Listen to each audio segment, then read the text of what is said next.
Hello, ladies and gentlemen, and welcome to another night here in Xenia, Ohio, as the Xenia Scouts will take on the Hamilton Joes here at Grady's Field. Thank you for joining us. I'm Riley Harshman. My broadcast partner tonight is our beat writer here for the Scouts, also part-time color commentator Luke Sievert. And as we warm up here, I'm going to try to name off the starting lineup for the Joes tonight. The Joes batting first and playing center field, number 20, Trey Compton. Batting second and at shortstop, number 6, Justin McConnell. Batting third and in left field, number 27, Chris Hamilton. Batting fourth and at first base, number 9, Griffin Dorshing. Batting fifth and the DH, Addison Coffey. Batting sixth and the third baseman for the Joes tonight is number 29, Chandler Miller. Batting seventh and the catcher for the Joes tonight is number 19, Colin Homan. Batting eighth and the right fielder, number 21, Tyler Thaumann. And cleaning it up for the Hamilton Joes is the second baseman, Jared Kaufman. This is the third meeting between the Scouts and the Joes so far this year. The Joes took both of the first two games. And on the hill for your Scouts tonight, I should mention, is number 14, Ryan Muller, the left-handed hurler from San Francisco. Muller has experienced a little bit of some control issues early in this season, but will look to rectify that here today as he gets the start against the Joes. As Muller finishes his warm-up, we will bring you some Xenia Scouts action here on the Xenia Scouts Radio Network. I'd like to thank you all again for listening today. As Trey Compton makes his way to the plate.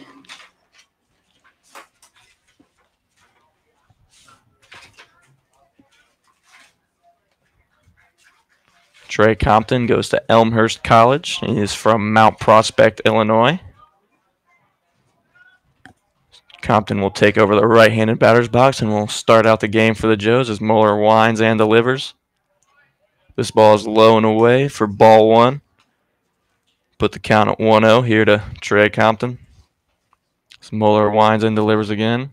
This ball is in the turf, as we have to say again.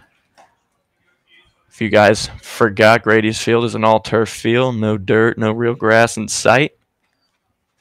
Very good in holding up the rain as Muller winds and delivers the 2-0. And that ball's way outside. The count will go to 3-0. Compton here is the guy who went 2 for 5 in the Scouts' last matchup against the Joes with the double. So a quality leadoff hitter, and he draws the walk there, which is something that leadoff hitter is definitely supposed to do. Number 6, McConnell. As Justin McConnell makes his way to the plate, the shortstop for the Joes tonight. McConnell showed a lot of good things in those first couple games against the Scouts. Will look to continue that luck here as Muller comes set and delivers. That is called a ball low. Muller here starting out with 5 straight balls to start out this game. So he seems to still be having some control issues up there on the hill. Muller eyes down Compton at first. And that ball will land in the strike zone. The count will even at 1. McConnell from Springboro High School. I actually faced him in high school ball a couple years ago. Pretty good player. He's very quick, very good with the bat and the glove. So he might be able to hurt the Scouts here if he gets a pitch to hit. As Muller throws over to Compton at first. Nothing going on that time.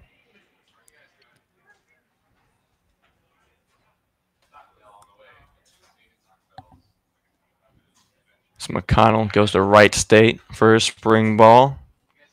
His school ball teammate, Connor Regan, plays for the Scouts. So a little rivalry going on there. Wright State's for sure a local powerhouse right around here in Xenia. Not in Xenia, I should say, but near here. As the 1-1 to McConnell is called a strike. And Muller find himself ahead here on McConnell 1-2. Muller goes to Grinnell College for his spring ball as he steps off. Doesn't like how far Compton is getting over there at first. Muller looking to stop the streak of first inning runs allowed by the Scouts this year as Compton goes on the pitch, and Compton will slide in safely as McConnell struck out swinging there on a little half swing. So credit and out as Moeller gets his first strikeout of the day and first out of the inning. But Compton does advance on the stolen base. So runner on second here as left fielder Chris Hamilton makes his way to the plate. Number 27, Hamilton. Chris Hamilton goes to Stony Brook University in the spring and is from Schenectady, New York. Hopefully I didn't butcher that too bad as Moeller comes set here. Moeller delivers. That ball's in the turf, but corralled by Lindsay as Hamilton goes up in the count 1-0. Moeller keeping a very special eye on Compton, realizes the speed from that leadoff hitter. Doesn't want him to get too far off the bag as Moeller comes set, eyes in for his sign, checks the runner at second, leg kick and delivers. This ball's popped up over by the second baseman Bacon. Bacon camping under it and corrals the catch for the second out of the inning. Credit F4 there.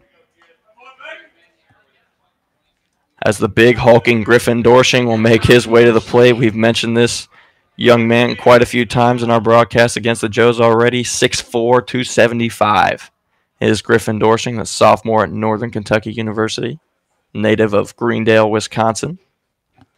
Dorshing, that big hulking frame, can really put the ball in the air as Moeller will come set for his first pitch to Dorshing. Moeller spins around, but neither Bacon nor Orlando over there to catch the pickoff throw, so nothing going there. See Noah Orlando at short out there just call a play using his arm, so I'm not sure if anything's cooking here, but watch out for that. As Moeller checks the runner again. This one's outside. Lindsay unable to catch it as that will get on by Lindsay. Credit a ball on the pitch, and Trey Compton will saunter his way on to third on the pass ball. Yeah, you see the pass ball there last night. If you guys were watching the broadcast, it was a win for the Scouts, but it seemed like very often the catcher, I believe it was Connor Regan. Yeah, Connor Regan last night. He seemed like not almost every pitch, but very often he was having to run back to the backstop and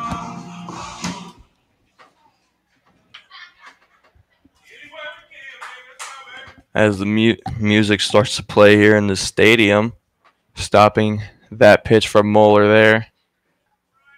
As Moeller eyes in for a sign. Moeller, leg kick and delivers. The ball's blown away for the second ball at the count. Count is 2-0 here to Griffin Dorshing. Scouts have him, or Joes, I should say, have a man on third, but there are 2 outs here in the top half of the first. As Moeller will look to get the first strike of the at-bat here. Leg kick and delivers.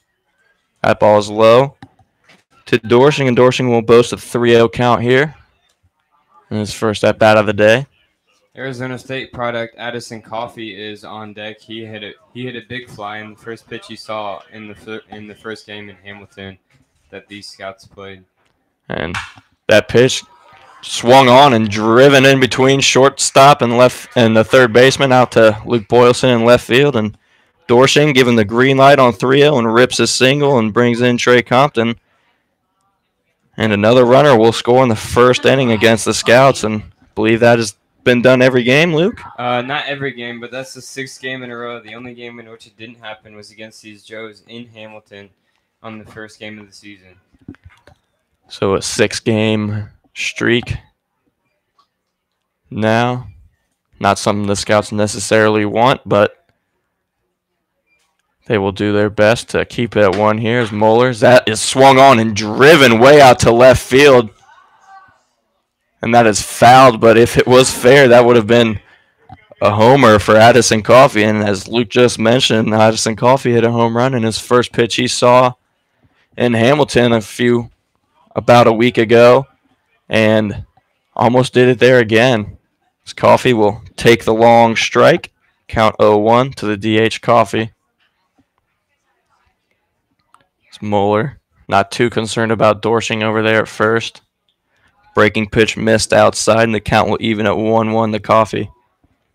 I mentioned a few pitches ago, Coffee plays for Arizona State University.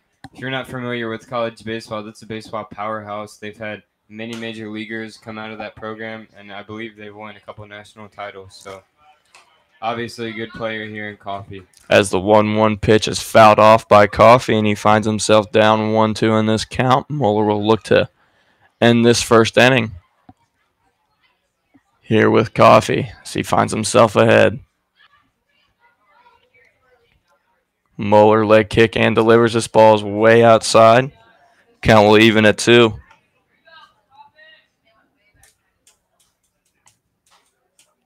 Dorshing not getting too big of a lead over there at first. Mueller doesn't seem too concerned with him. See David look him down that time as he leg kick and delivers. This one is a grounder to the third baseman. Throw is made in time. Duke and Darnell on the play there, and the Scouts will end the inning right there, not before allowing 1 run on 1 hit. 1 man left on base there for the Joes, and we'll be back here shortly with the bottom half of the first. You're listening to the Xenia Scouts Baseball and the Xenia Scouts Radio Network.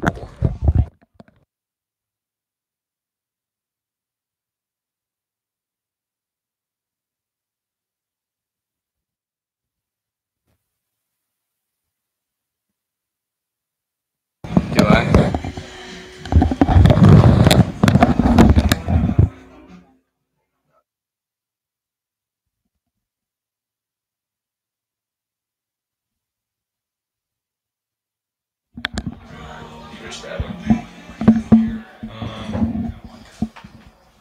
Yeah, later. Yeah.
Welcome back here to the bottom half of the first here at Grady's Field in Xenia, Ohio. Is Hamilton Joes. If you're just joining us, the Joes scored 1 run last inning off of Griffin Dorshing base hit. And the Scouts will come up here as Cameron Murray, the Youngstown State Penguin, will lead off for the Scouts.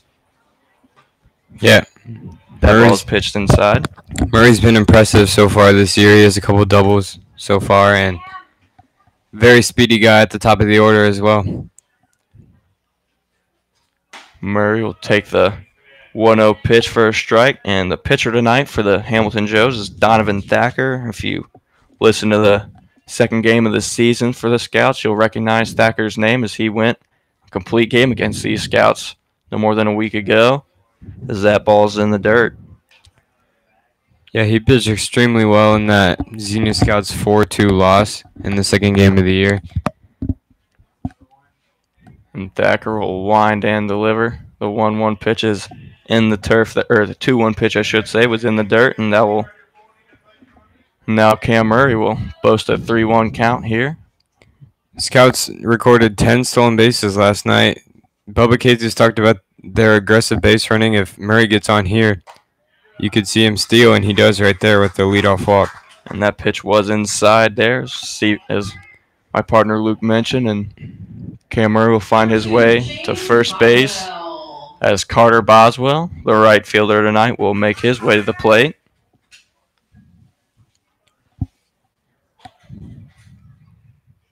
Thacker starting off his day with a walk to Murray. And Murray is very dangerous on those base paths. And we've also seen a lot of bunts so far from the Scouts this year, so anything can happen here.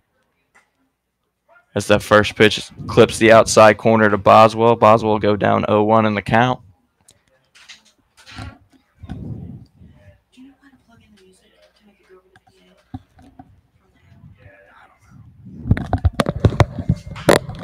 As Boswell will ground this one chopper to the third baseman. Boswell will be thrown out at first, but Cam Murray able to move to second base on the play. Credit a 5-3 put out there. We do between innings. As Dugan Darnell will make his way to the plate for the Scouts, the big lefty from Adrian College.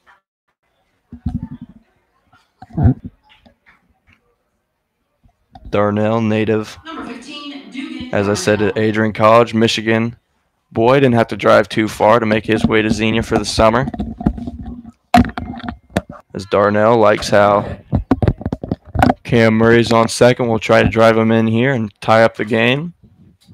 The Joes will boast a left-hander shift here as the second baseman is deep in, almost is about 5 feet in the outfield grass over there, outfield turf, I should say. Thacker will come set here to Darnell. Eyes down Murray. Darnell will take a first pitch strike. 0-1 the count to Darnell. Cam Murray getting a pretty big lead over there at second, so it's been very common to see the Scouts steal third this year. Thacker comes set and delivers another strike, this one on the outside part of the plate, as Darnell will find himself in the 0-2 hole. One out here for the Scouts in the bottom half of the first. Thacker eyeing in for a sign. Comes set. Will deliver Darnell. Fouls one off towards Bubba Cates over there at the third base. Coach's box over there is Coach Bubba Cates. On deck, we have Ryan Bertelsmann, who is without a doubt the hottest hitter on the Xenia Scouts lineup right now. He's just been tearing the cover off the ball the past couple games, and if he gets a shot, we'll see if he can continue his quality hitting recently. As Darnell takes the 0-2 pitch up high, and the count will go to 1-2.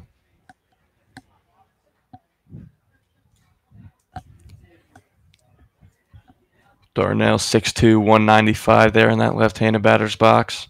So you will see this pitch and drives it out to left field. Caught by the left fielder, Chris Hamilton, and that'll be the second out of the inning for the Scouts. Good piece of hitting there by Darnell, but ultimately is recorded as an out. And the Scouts have 2 outs here with 31, Ryan the big hot hitter from Baylor, Ryan Bertelsmann, up to the plate. Yeah, 3 hits last night for Ryan Bertelsmann. Second multi-hit game of the year. Could be the third, actually, if I'm not mistaken. As Bertelsmann takes over that right-handed batter's box, we'll look to score Cam Murray. And the first pitch to Bertelsmann is credited as a strike by the home plate umpire. And Bertelsmann will find himself down 0-1 in this count.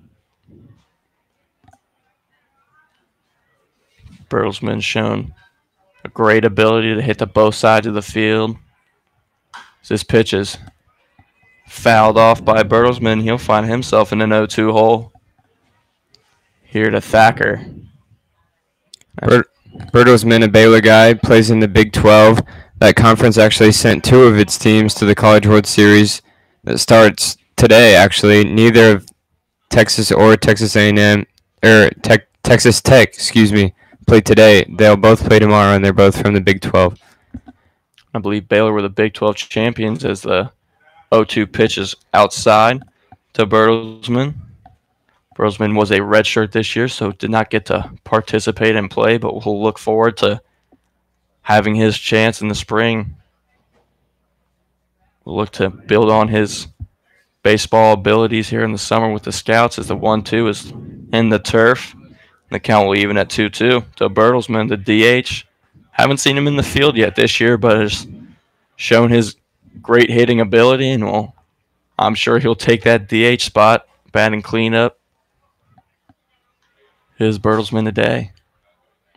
The 2-2 pitch, swung on and driven to the third baseman. The third baseman cannot field it.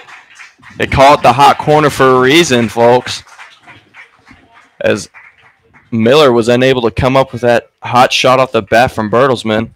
I think you got to give him a base hit there, honestly. That's a tough play. Not much the third baseman can do about that there. So credit him a hit, not an RBI, as Murray will be standing at third, but still a nice shot and another base hit for Ryan Bertelsmann. Luke Boylston will make his way to the plate now for the Scouts. Boylston goes to the University of Dallas, 6 foot 220.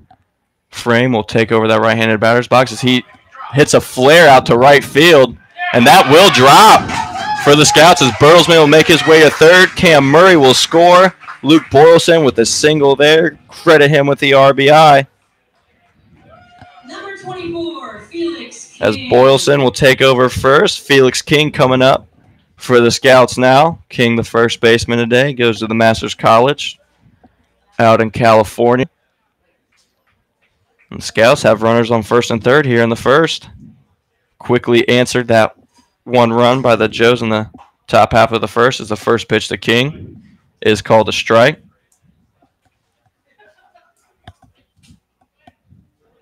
Boylston with just a little Texas Blue Leaguer. If you've been playing baseball a while, it's an old saying there. A little blooper as Felix King will drive one out to center, and this one will land, and Bertelsmann will score. Boylston will make his way to second, and King with a single. Credit him with the RBI, so the Scouts getting some work done here with 2 outs. Good shot there by Felix King.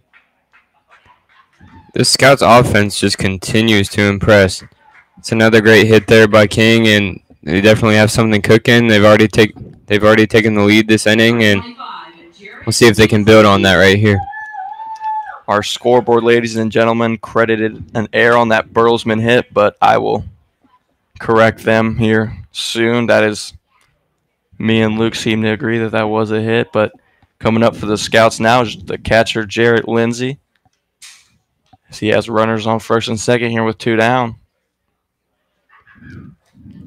That ball is lown away to Lindsay, and Lindsay will take the 1-0 count. As Colin Homan will go out and talk to Thacker. Thacker has been a little razzled here in this first inning. Now, we said earlier in the broadcast that Thacker threw a complete game, and in that complete game, he allowed 2 runs, and they were both in the first inning. So Scouts will have to keep hammering him, knowing that Thacker could stay in the game a while. Yeah, funny thing about that was the Scouts' first 2 batters of the night that came around to score, and then they didn't score at all for the rest of the game. So Thacker definitely has the ability to settle in. As this one's fouled off the down the third base line by Lindsay, the count will go to 1-1.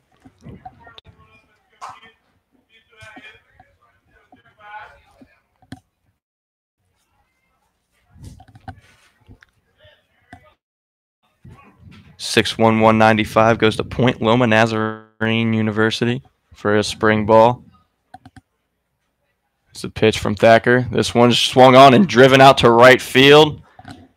Thaumann was camping under, and he will make the grab. That will end the inning, but not before 2 Scout runs score. And the Scouts will go ahead 2-1, score 2 runs that inning off 3 hits. Leave 2 guys on base, and we'll come back with some more action on the top half of the second here shortly. You're listening to Xenia Scouts Baseball on the Xenia Scouts Radio Network.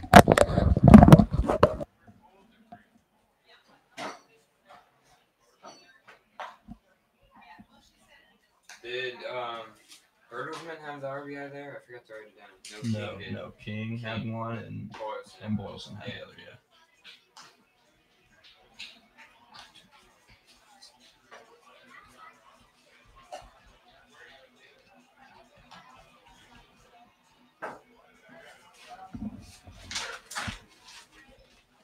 Hey guys. Yeah. The hit to third was a hit, not an error. Yeah, we credited Bertelsmann with the hit. Yeah, it was just it was a hot shot, and it hit his glove, but I mean, on the radio we scored the hit. So. was a pretty well struck ball. You agreed with that, right?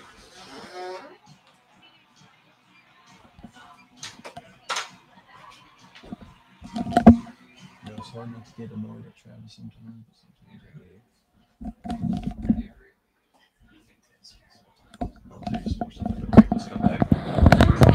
Welcome back here to the top half of the second here at Grady's Field as the Joes will find themselves down 2-1 here to the Scouts as Moeller will continue his work here. This pitch from Moeller is outside to the third baseman Chandler Miller is up here for the Hamilton Joes.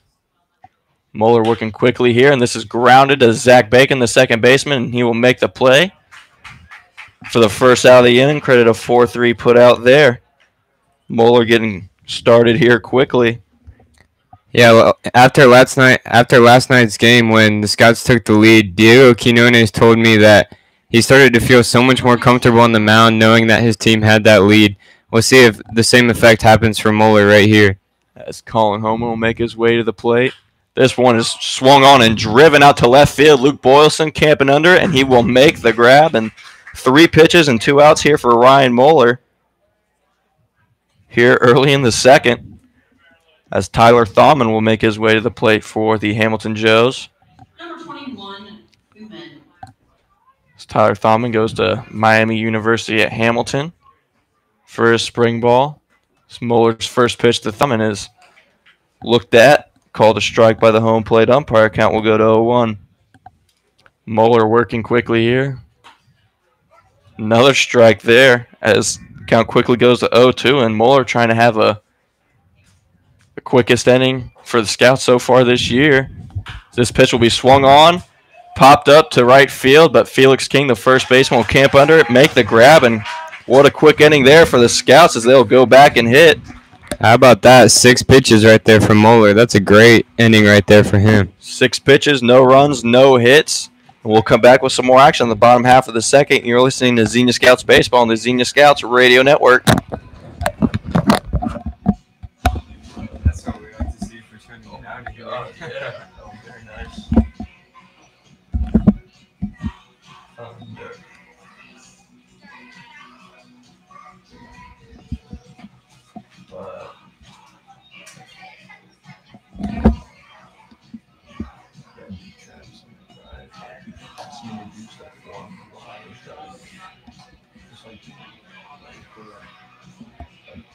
Open his bottles, plug in his charger, I was just like, dude, I gotta do this. And based on my point stream, he's on the right home. He's on the phone for an hour and a half. Talking to his girlfriend. I have my headphones in, so I don't care. But I was just like, oh my god, we still talk. Is it weird? I wasn't paying attention.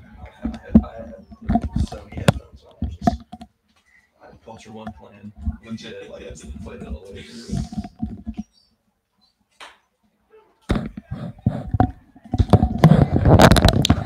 Welcome back here to the bottom half of the second here at Grady's Field in Xenia, Ohio.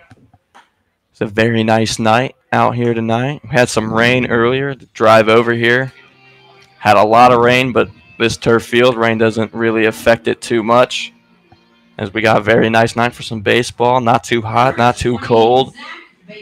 Beautiful night here. Zach Bacon, the second baseman, will make his way to the plate.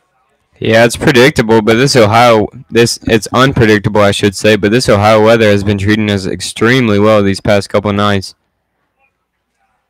Very well indeed, as Thacker will return to the hill here against Bacon.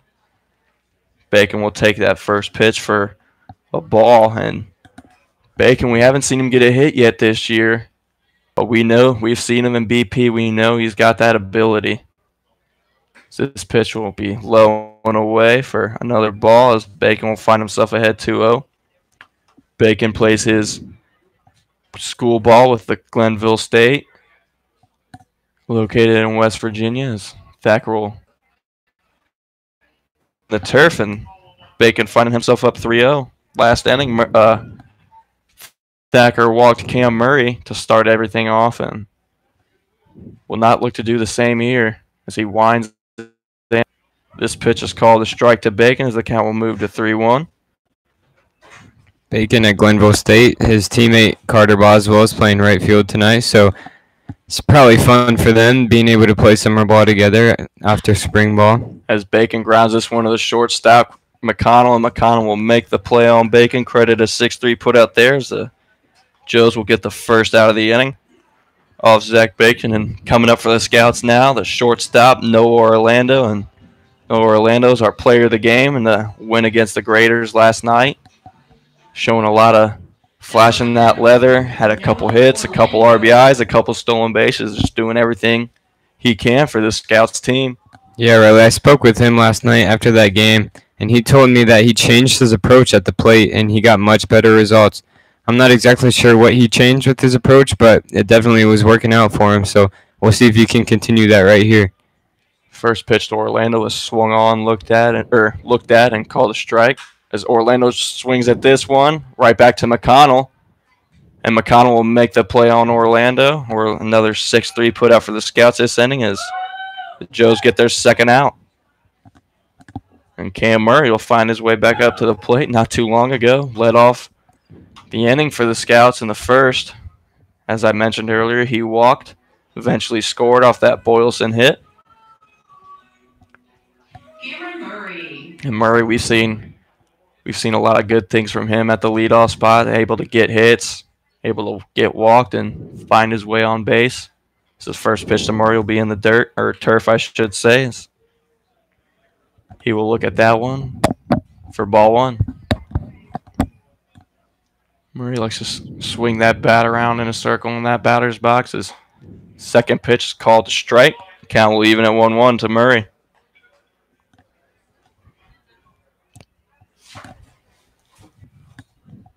Murray, as we mentioned, the Youngstown State Penguin.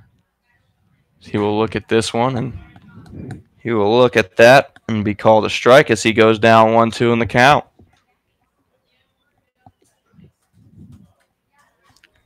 Murray, one of the few Scouts players from Ohio, hails from Cincinnati. One of three on this 25-man roster to be from Ohio, which is pretty rare. You don't see that very often, guys coming in from all over the country to play for a summer team, but that's what's happened right here for the Scouts. As Murray took that 1-2 pitch low, the count evened up at 2-2 as Thacker delivering here. Murray with a chopper back to Thacker. Thacker fumbles it a little bit, and Murray will make his way safely to first. Credit and air to Thacker there, but Murray finding another way to get on base as Carter Boswell will make his way to the plate. You know, right there you could see just how fast Cameron Murray is. He was flying down that line. You know, you have to think that as the pitcher, Thacker, when he was going to field that ball, he might have had that in the back of his mind. He was worrying about how fast he was, and then he tried to go too quick. Ended up having an error on that play, and Murray standing at first base.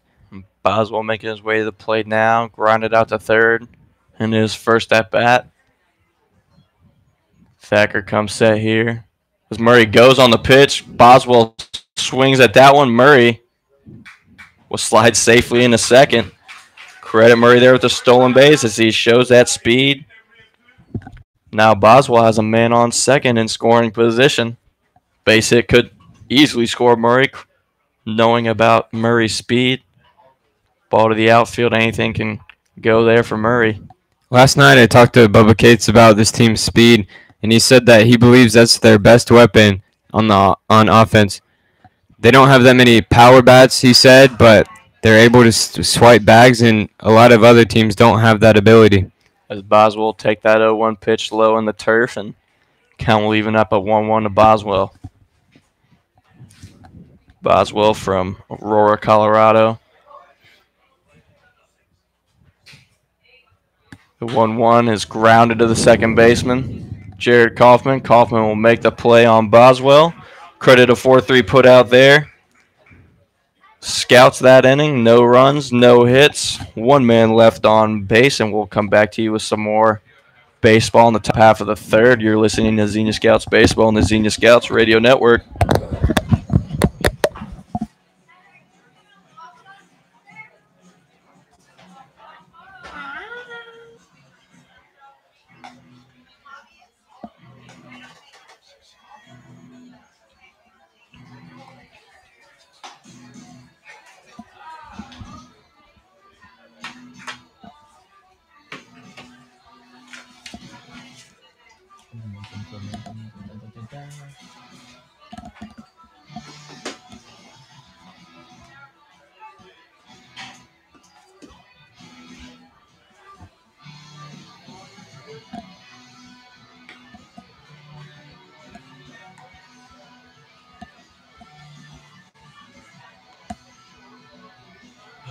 God, let's come back.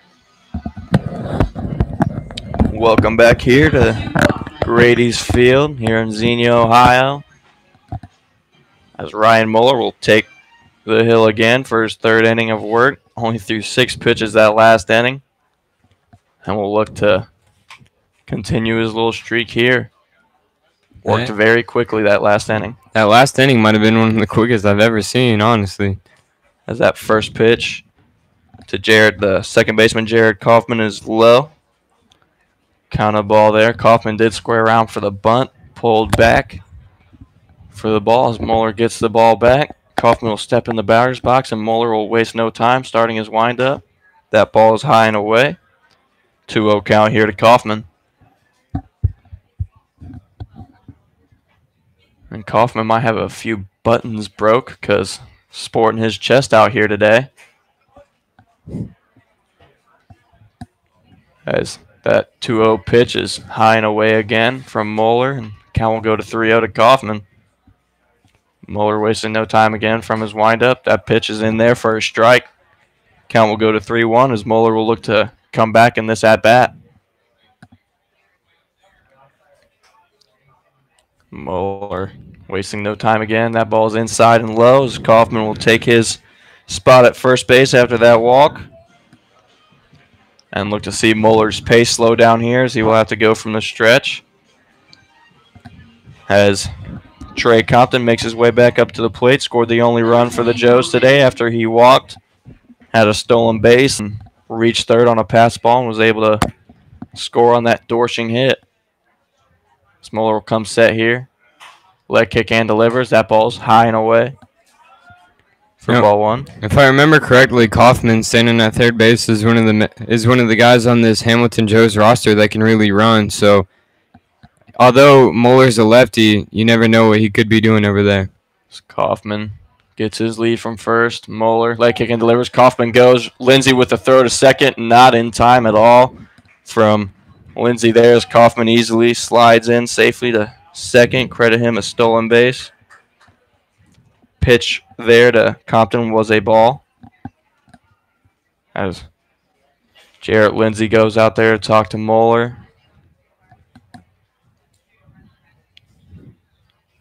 Lindsey will make his way back behind the dish as Compton will step back into the batter's box.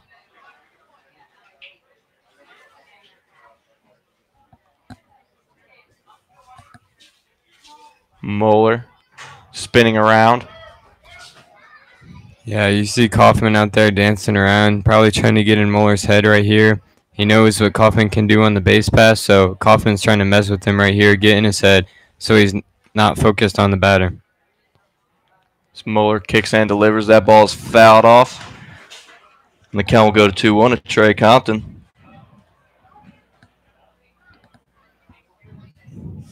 As Muller steps back on the rubber. Trey Compton, as we said, walked his last at-bat.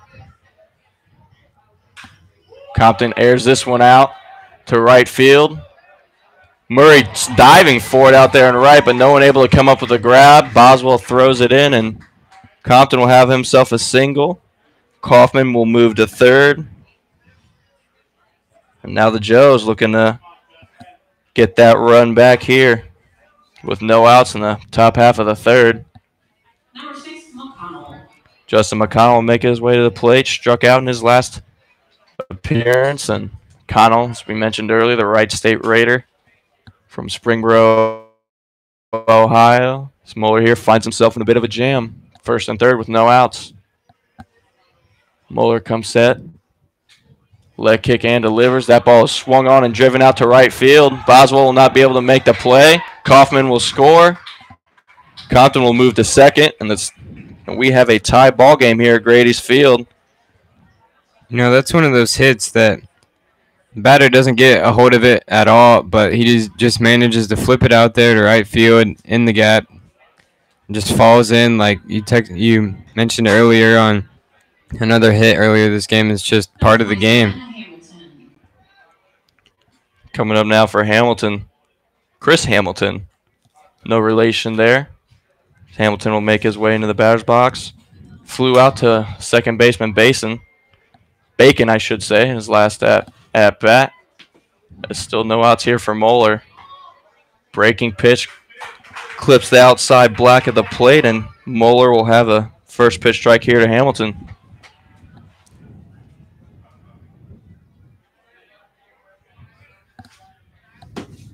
As Moeller comes set here, eyes the runners, and delivers. That ball is a C&I single in between second and first, as there will be a play at the plate here. Boswell's throw, not in time. Lindsey will try to get Hamilton there at second, and he will. Hamilton tried to get a little too greedy there. Was thrown out by Lindsey, as there's some as the Hamilton coaches do not believe that was the right call. It appears Hamilton's trying to say that it should be interference on first baseman Felix King. I didn't see what happened, if they collided or something, but Hamilton's pretty adamant that King got in his way.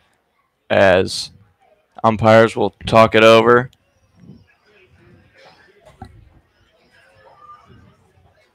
Compton did score on that play, so the Hamilton Joes do have the one-run lead. Umpires having a discussion over the play right now. You know, just the timing of that play, I find it hard to believe that whatever happened at first base could have slowed down Hamilton too much. It seemed as if he got in there at a time that made sense to everyone. So I don't know what could have happened, but we'll see what the umpires decide to say. It is a long debate there, as they call Hamilton safe at second after the discussion. So Coach Cates will walk out, ask for his explanation. Yeah, I'm not sure what either the umpires could have seen there to overturn that call.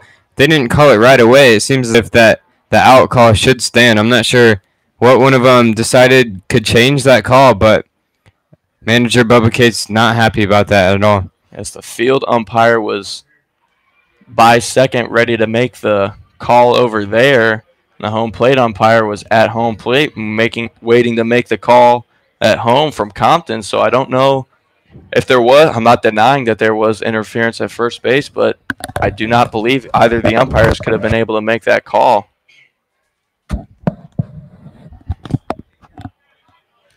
But they do say safe, as Coach Cates will get in his 2 cents, but that call will stand, and Hamilton will be on second after a single, and he advances to second on the fielder's choice. And you know they're trying to do their best that they can, but that's the second night in a row we've seen manager Cates' frustration with the umpires. He's typically a pretty reserved guy too, so he definitely hasn't been happy with the umping past couple nights. See if it could come back to bite him here. So McConnell on third, Hamilton on second. As Moeller will talk to his catcher, Jarrett Lindsey, as they just look to calm down here. Moeller, runners on second and third now. Nobody out here for the Scouts, as Griffin Dorshing is at the plate, and Dorshing pops one up to the outfield as Cam Murray will camp under that one. Runner is tagging from third. Murray will hit his cutoff man in Noah Orlando, and McConnell will score from third. So credit Dorshing with a sac fly, as the Joes will find themselves up 4-2 now after this 3-run third inning.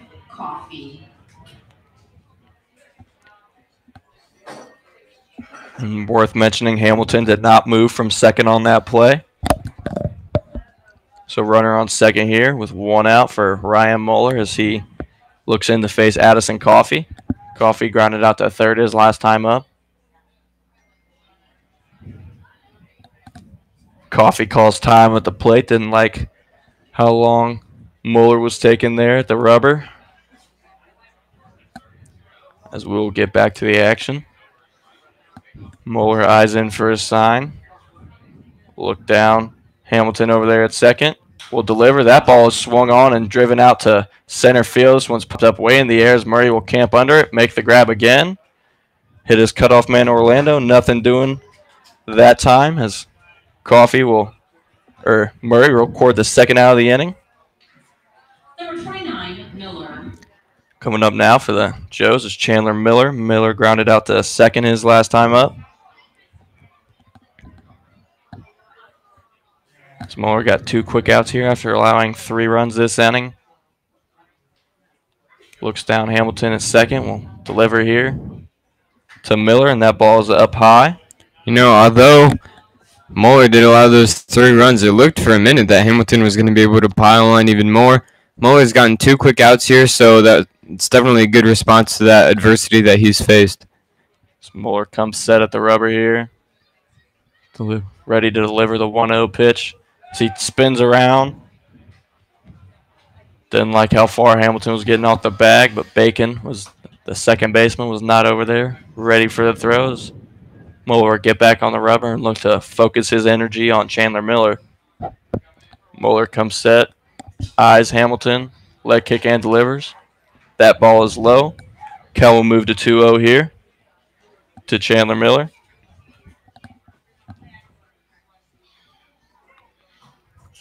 You know, to come back and get those 2 outs, a base hit here could really just hurt Muller's spirits. As Muller delivers this pitch. This one is low and a little outside, and the count will move to 3-0 to Chandler Miller, the third baseman for the Joes today. On deck for the Joes is Colin Homan, the catcher, who is still sporting his leg gear in case the inning ends here, as Muller fires this one in there for a strike. The count will go to 3-1 as Muller looks to come back here in the at-bat.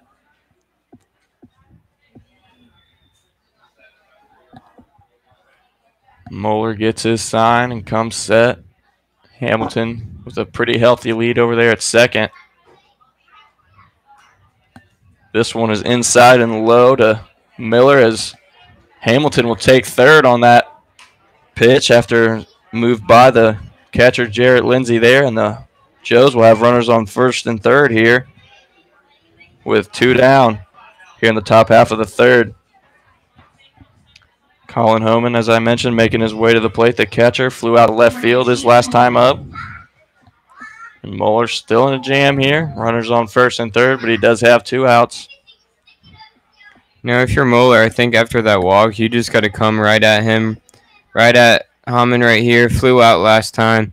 You just got to throw it in there and see what happens. Trust your defense. That first pitch is in there for a strike to Homan as Muller will boast an 0-1 count here to Homan. Like I just mentioned, you got to trust your defense. This defense has been just impeccable to start the beginning of the season. They've been extremely good. Few errors, some spectacular plays, so you definitely got to throw it in there and just trust them. As Muller will come set here, ready to deliver the 0-1 pitch. Breaking pitch is up high and away here, so the count will even at 1-1 to Colin Homan.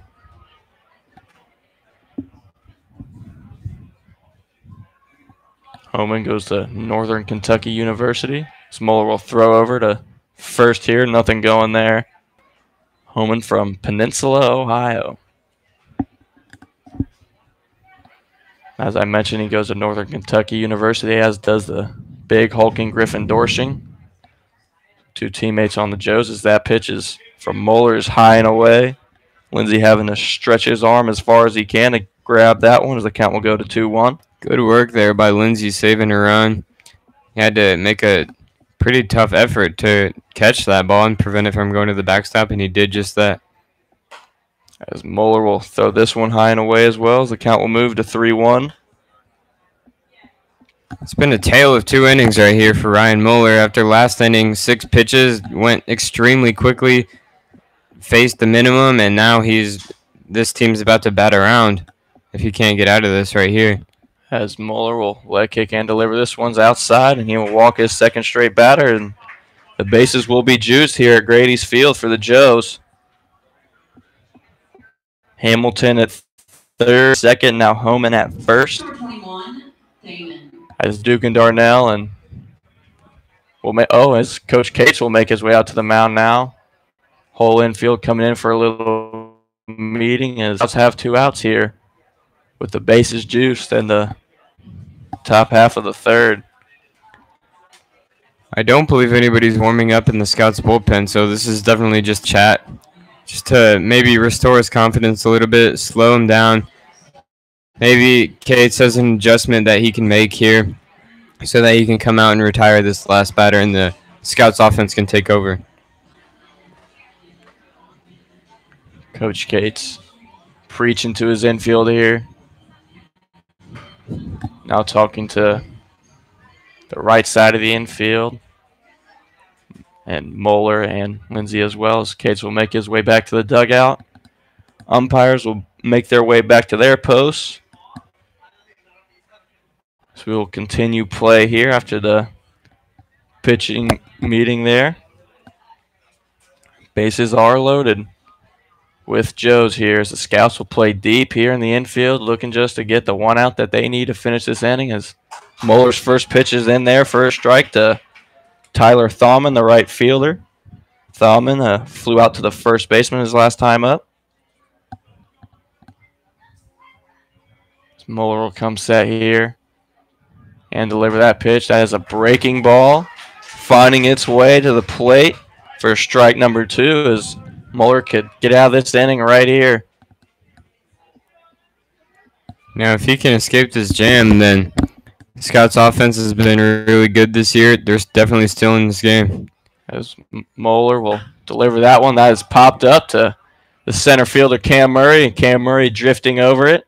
So he'll make the grab there out in center field, and this inning will be over, but not before the Hamilton Joes score 3 runs off a couple hits, leave the bases juiced, and the Scouts will come back here to hit in the bottom half of the third. You're listening to Xenia Scouts Baseball on the Xenia Scouts Radio Network.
Welcome back here to the top half of the, or bottom half, I should say, of the third here at Grady's Field in Xenia, Ohio. As the Scouts allowed 3 runs that last inning, will find themselves down here 4-2 to the Hamilton Joes as Dugan Darnell, the third baseman, will make his way to the left-handed batter's box.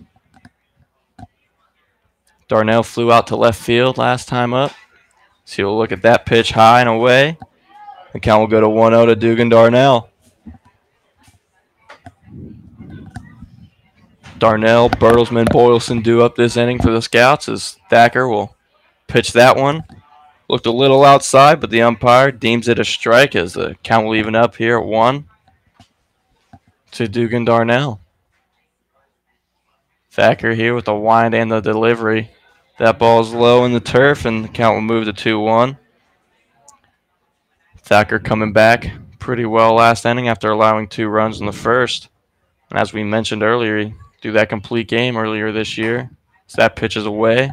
The count will go 3-1 to Darnell. Thacker pitched a complete game after allowing 2 runs in the first inning his last time against the Scouts. We'll try and do the same here today, and the Scouts will try and not let that happen as that pitch is away, and Darnell will make his way down to first base after the walk.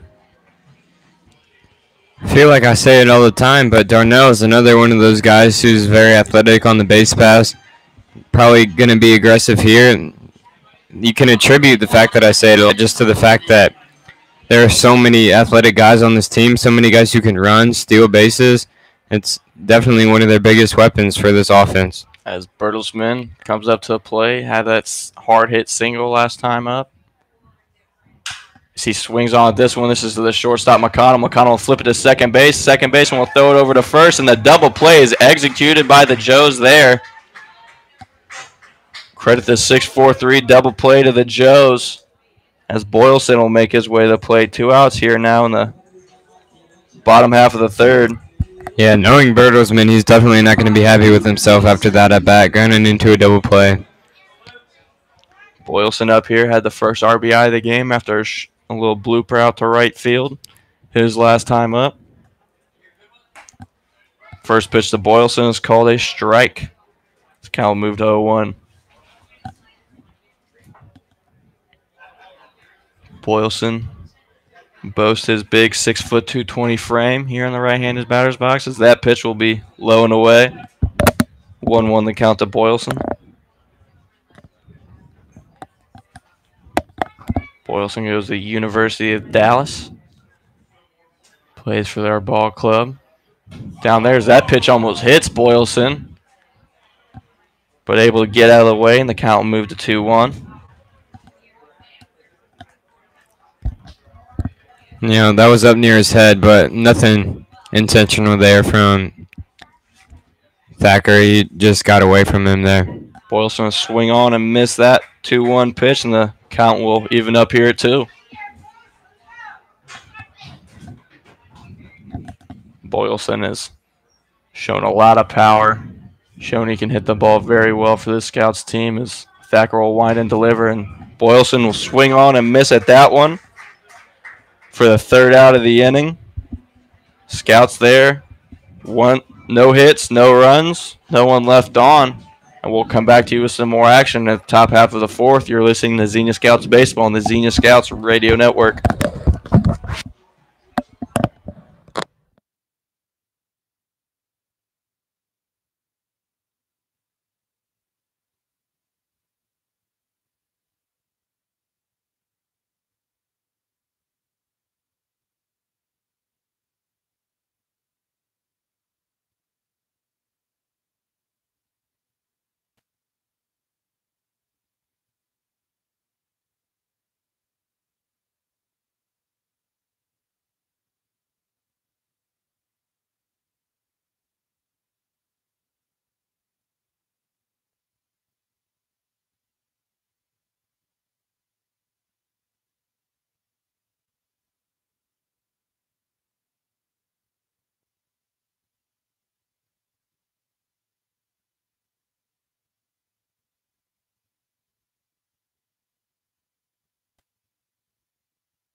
Welcome back here to Xenia, Ohio, here at Grady's Field.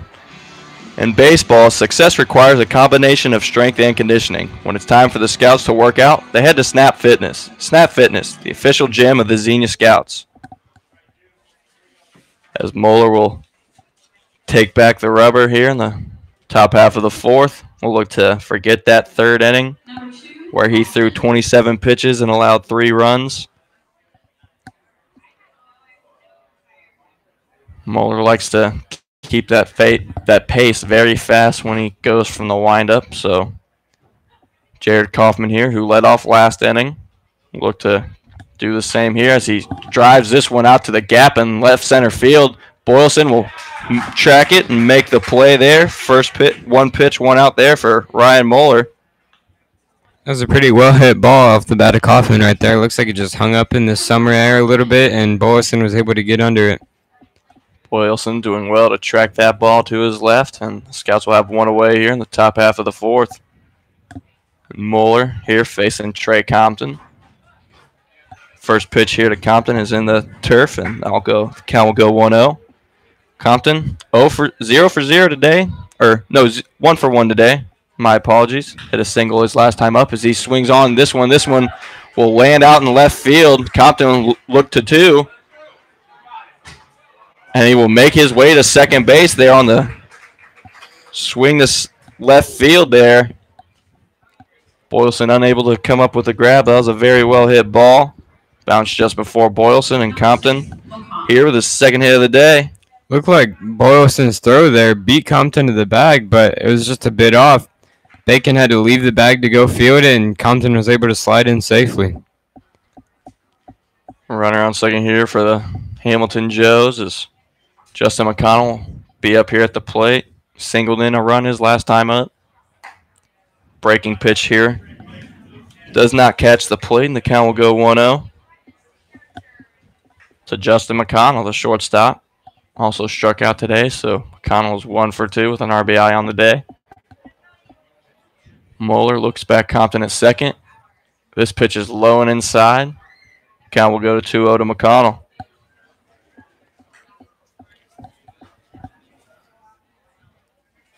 McConnell, the Wright State Raider. Shouldn't have to go too far for his summer ball this year. So Moeller will come set there at the hill.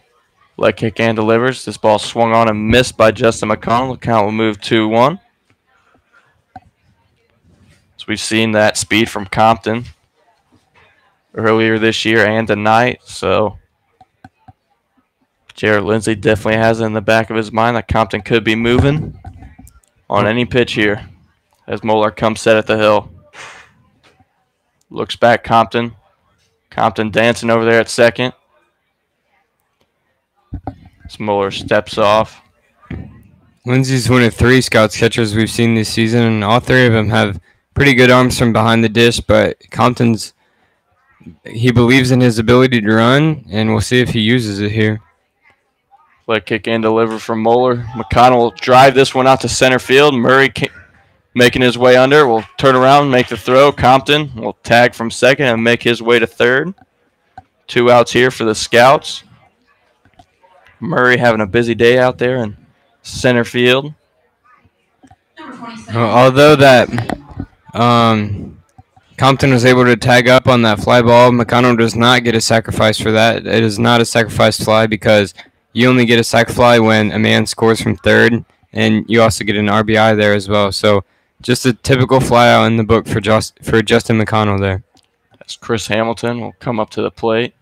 This ball's low and away to Hamilton, and count will move to 1-0. Hamilton flew out to the second baseman his first time up, single to right field his second time up, so 1 for 2 on the day. Hamilton did not score in that inning, was left on third. In the third inning, as Moeller will leg kick and deliver. This ball's clips the outside corner, and the count will even up here at 1-1 to Chris Hamilton.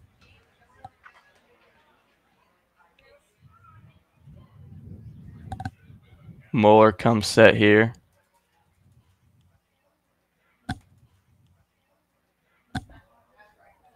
And delivers. This one is swung on and flown out to shallow center. Murray will make his way under it and make another play, as that will be the 3rd out of the inning. Joes don't score any runs there, have 1 hit, leave 1 guy on base, and we'll return with some more action at the bottom half of the 4th. You're listening to Xenia Scouts Baseball on the Xenia Scouts Radio Network.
Welcome back here, ladies and gentlemen, to Xenia, Ohio. Remember, fans, you can catch every inning of Scouts baseball this season, even when you can't make it to the game. Me, Riley Harshman, my partner Luke Sievert, or my other partner Charlie Danis, who's unable to be with us today as he's attending his sister's wedding, will bring you every pitch of Scouts baseball live all season long on the Xenia Scouts Radio Network. Just go to www.xeniascouts.com and click the radio tab, or you can head to youtube.com and search up Xenia Scouts Radio. We hope to have you aboard.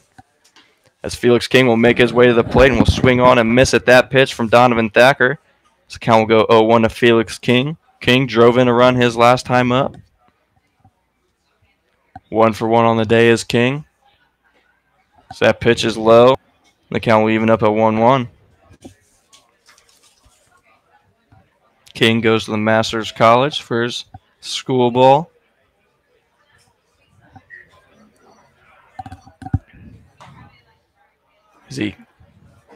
Felix King there on that pitch, able to hold his swing.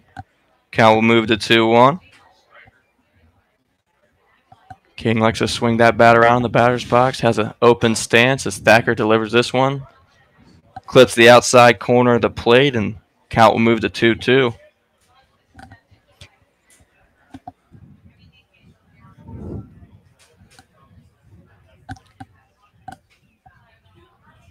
Thacker winds and delivers.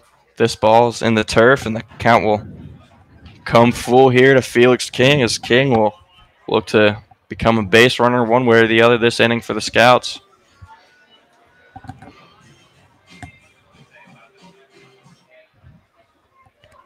Again, the press box here to our right played some music during the game, so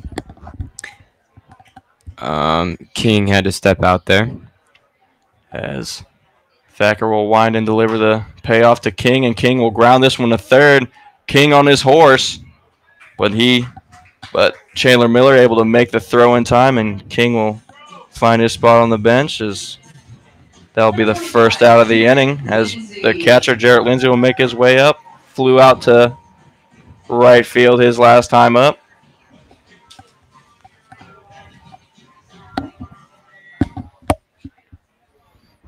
Jarrett Lindsay goes to Point Loma Nazarene Universities from California. It is Lindsay as Thacker delivers that first pitch, and Lindsay will find a gap out here in right center. Making a diving play for it is Thaumann, but unable to come up with it. Credit Lindsay with the hit there, but great effort there by Thaumann trying to erase that hit. I almost spoke too soon there, partner. Yeah, it looked for a second like he did come up with that play. It would have been an excellent play. It might have been Sports Center worthy, to be honest. He went flying through the air like Superman. Almost came up with it.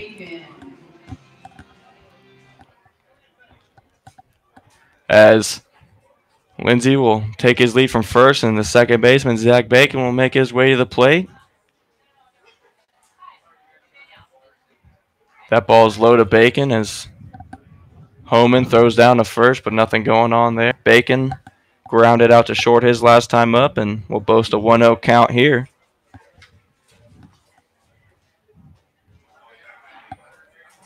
Thacker from the stretch now as he eyes down Lindsay. We'll throw in a strike here to Zach Bacon.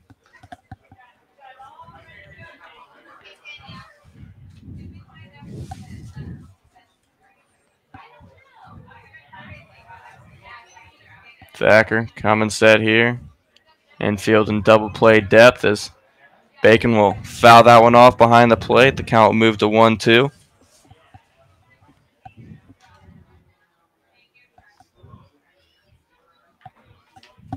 Bacon taking his time there up at the plate. Likes to go at his own pace when he's up there at the dish. Sports an open batting stance as we see a lot more players doing that nowadays. Pitch from Thacker is high on Bacon. The count will even up at 2-2. Hamilton Joes visiting here, Xenia, Ohio. Already have won 2 games against the Scouts this year. So they find themselves up 4-2 here. And Bacon will swing on and miss at that one for strike 3 as Noah Orlando, the shortstop, will make his way to the plate. If you're wondering where the name Joe's comes from, they are named after the old left-hander Joe Nuxall, beloved Reds broadcaster and a longtime pitcher in the major leagues from Hamilton, Ohio, where the Joes are also from. So a little bit of dedication there, dedicating their team name to Joe Nuxall. Thacker comes set here against Orlando. First pitch to Orlando is up high, and Orlando will boast a 1-0 count. Lindsay still over there at first, would like to move from that spot. Orlando would like to move him as well, so he comes set here.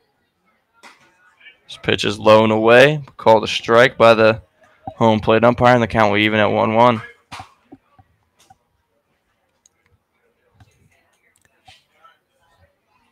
Mentioned earlier, Orlando told me last night that he changed his approach at the plate. Hasn't paid off for him yet today, but still a couple at-bats in the works for him. So we'll see if his approach will get some better results for him. As Orlando fouls that one off behind the plate, count will move 1-1-2 here to no Orlando.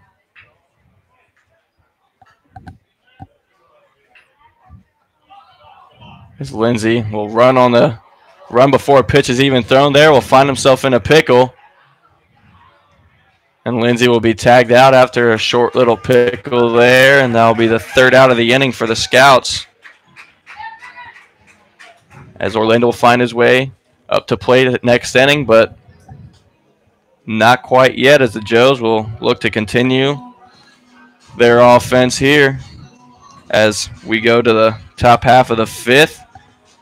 Scouts got one hit that inning, but nothing going on.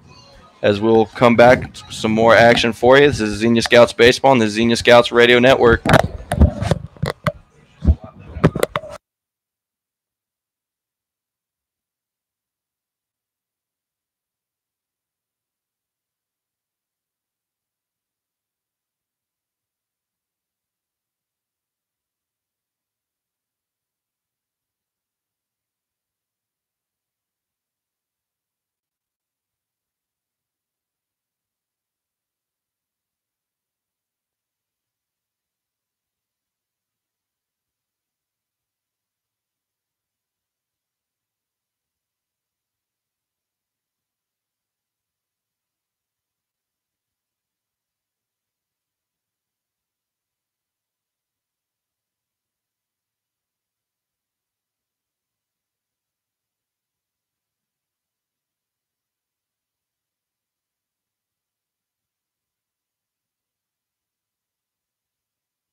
Welcome back here to Grady's Field here in Xenia, Ohio, as we'll kick off the top half of the fifth here as the Joes come up, sporting a 4-2 lead over the Xenia Scouts. I'm Riley Harshman alongside my partner Luke Seaver tonight. As I mentioned earlier in the broadcast, my other partner Charlie Danis unable to make it today as he is attending a wedding for his sister. We wish all the best to his family. As Muller's still up here on the hill and will throw his first pitch of the inning to Griffin Dorshing. This one was in the dirt to Dorshing, and the count will move to 1-0. Dorshing, we talked about how big of a bat that he has, but we haven't really seen him do much with it so far. He had that RBI single in the first inning, but I don't believe that he's had any extra base hits or any big flies against this Joe's team, so been able to limit that damage for the most part. As two pitches go by for Dorshing, both balls, and the count is 3-0 to Dorshing. Here after this batter, I'll give you guys the trivia question for today. Almost forgot about it, but not quite, as that pitch from Moeller is high and away, and Dorshing will find his way to first base on the walk. As Addison Coffey, the designated hitter, will make his way to the plate. 0 for 2 on the day. And that trivia question: there's been one player in the history of baseball to win an MVP in both the American and National Leagues. Which of the following players is it? Is it A, Ken Griffey Jr., B, Alex Rodriguez, C, Frank Robinson, or D, Willie Mays? That answer coming in the next half of the inning. As Moeller here will first pitch that Coffey swung on and missed. Count will move to 0-1 to Coffee. Again, we're here in the top half of the fifth where your Xenia Scouts are down 4-2 to the Hamilton Joes. After a 3-run third inning from Hamilton. This ball hits Coffee from Moeller, and Moeller putting the second runner of the inning on base. Dorsing on second, Coffee on first with Chandler Miller, the third baseman, coming up, who Miller is 0 for 1 on the day.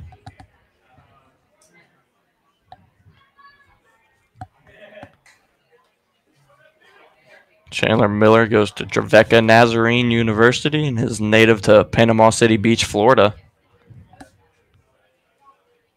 Mueller will eye down Dorsey. Mueller will eye down Dorsey at second. And the first pitch to Miller is outside.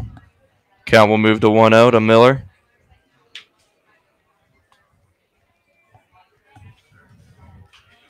Mueller struggled with a little bit of control today, but has done well so far in this outing. That pitch is outside and handled by Lindsay. The count will move 2-0 here to Chandler Miller, the third baseman.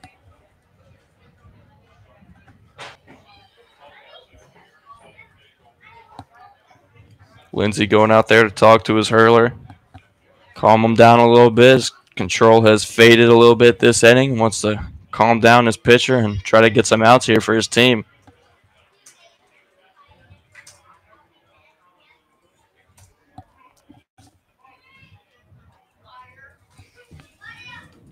As Mueller will come set here, ready to deliver the 2-0 pitch to Chandler Miller. Leg kick, and Miller squares for a bunt. This one right back to Mueller. Mueller makes the play at first, but Miller doing his job there, moving the Dorsey to third, Coffee to second.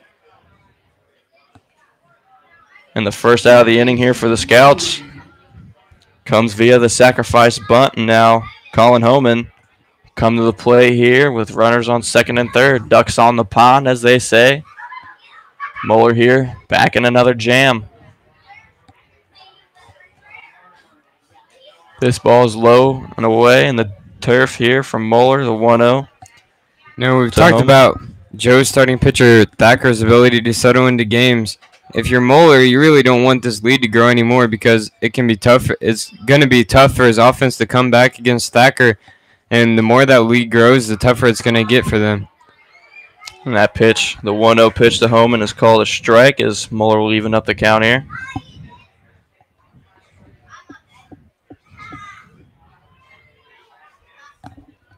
Mueller eyeing in for his sign from Lindsay here.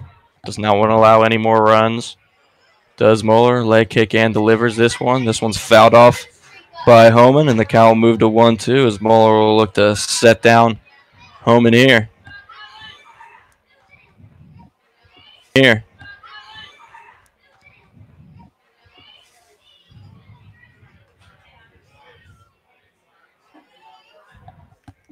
Mueller looking in for his sign.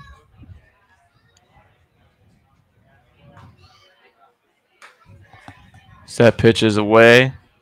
Outside, and the count will even at 2-2 to Colin Homan. Homan today flew out to left field and also walked. 0 for 1 officially on the day.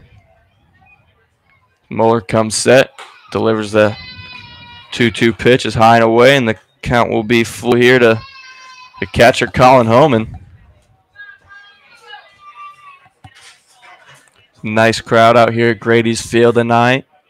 Sun is starting to set as we approach 8:30 here in Xenia, Ohio. Was raining earlier here, but that has subsided long ago. As Homan will swing on and miss at this one, and Mueller will have his second out of the inning and will look to get out of the jam here against Tyler Thaumann, the right fielder for the Joes, who's flown out to first and flown out to center so far in this game. So Guy Mueller has gotten out twice today. We'll look to do it a third time and get out of the jam here. Mueller's able to get out of this jam. It could be a real turning point in this game. You know, the momentum in baseball can shift just like that. Scouts get some momentum with the offense coming up. could see a drastic change in the overall feel of this ball game. As Muller's first pitch to Thaman is high and away. Count will go 1-0 to Thaman. Muller leg kick and delivers. That ball is grounded to Noah Orlando, shortstop, who backhands it and is able to make the play at first. Another great play by Noah Orlando, who always seems to have one every game. Credit the 6-3 put out there as Muller gets out of the jam. The Hamilton Joes able to get a couple base runners on no hits, and they are unable to score a run. We'll come back with you to the bottom half of the fifth. The answer to our trivia question will be there too.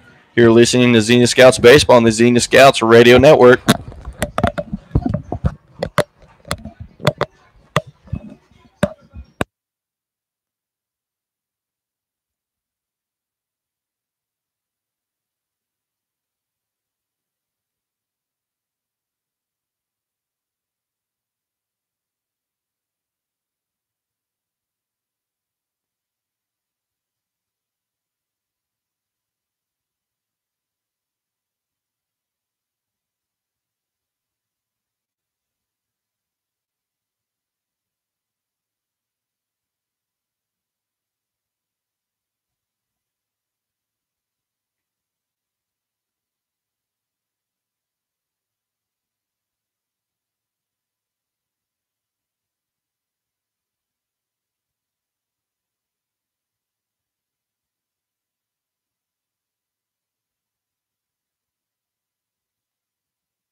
And we're back here at the bottom half of the fifth as the Xenia Scouts shortstop, Noah Orlando, just made a great play to end that top half of the fifth and will find his way to the play here. First pitch from Thacker is high on Orlando, and the count will move to 1-0.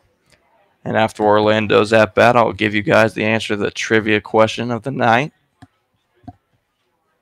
Thacker winds and delivers here to Orlando, and that pitch is called a strike by the home plate umpire. This count will go even on Orlando. Orlando was at the dish last inning, but after Jarrett Lindsay tried a little trickery on the base paths, he was caught in a pickle and called out as Orlando was in the batter's box. As Orlando grounds this one up to the third base line, and it will go foul, and the count will go 1-2 to Orlando.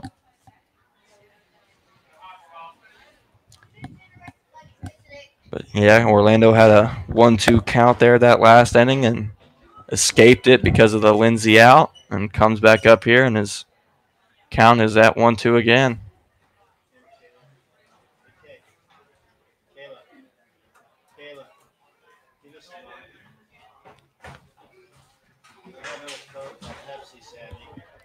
As Thacker will come set here at the rubber, Orlando will make his way back in the batter's box after a slight pause there. Thacker winding and delivering. This ball's inside on Orlando. The count will even at 2-2. Orlando finished the last inning with a great defensive play. You know, he's not known for his bat, he's known for his glove, but seems as if every single game that we've seen him play, he's just made some sort of highlight play. And he told me yesterday that, you know, he really just focuses on typical ground balls, you know, having good mechanics, and then the spectacular plays just come with that. The 2-2 pitch was fouled off, and the second 2-2 pitch is fouled off again as Orlando fights a strikeout here.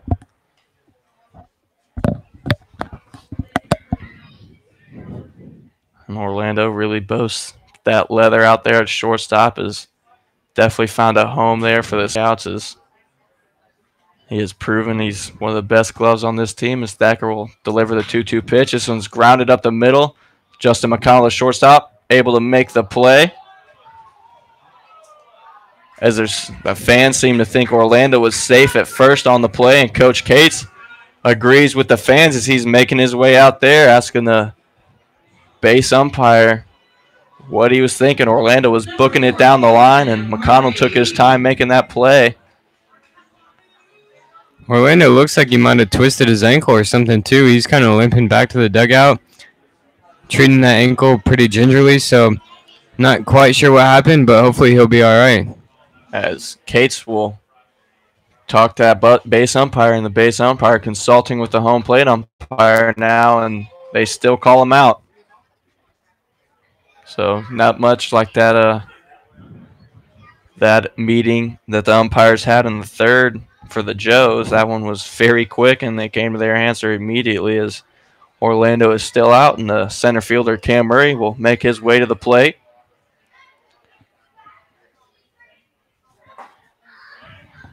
Murray will take a strike for the first pitch of the at-bat. Murray today walked in the first inning and scored, and reached the board on the air from Donovan Thacker in the second.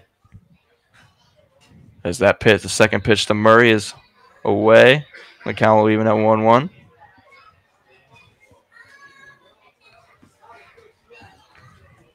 Murray looking to get his first hit of the day here. Get on base any way he can with his wheels. Anything can happen as that ball is in the turf. And the count will move to 2-1.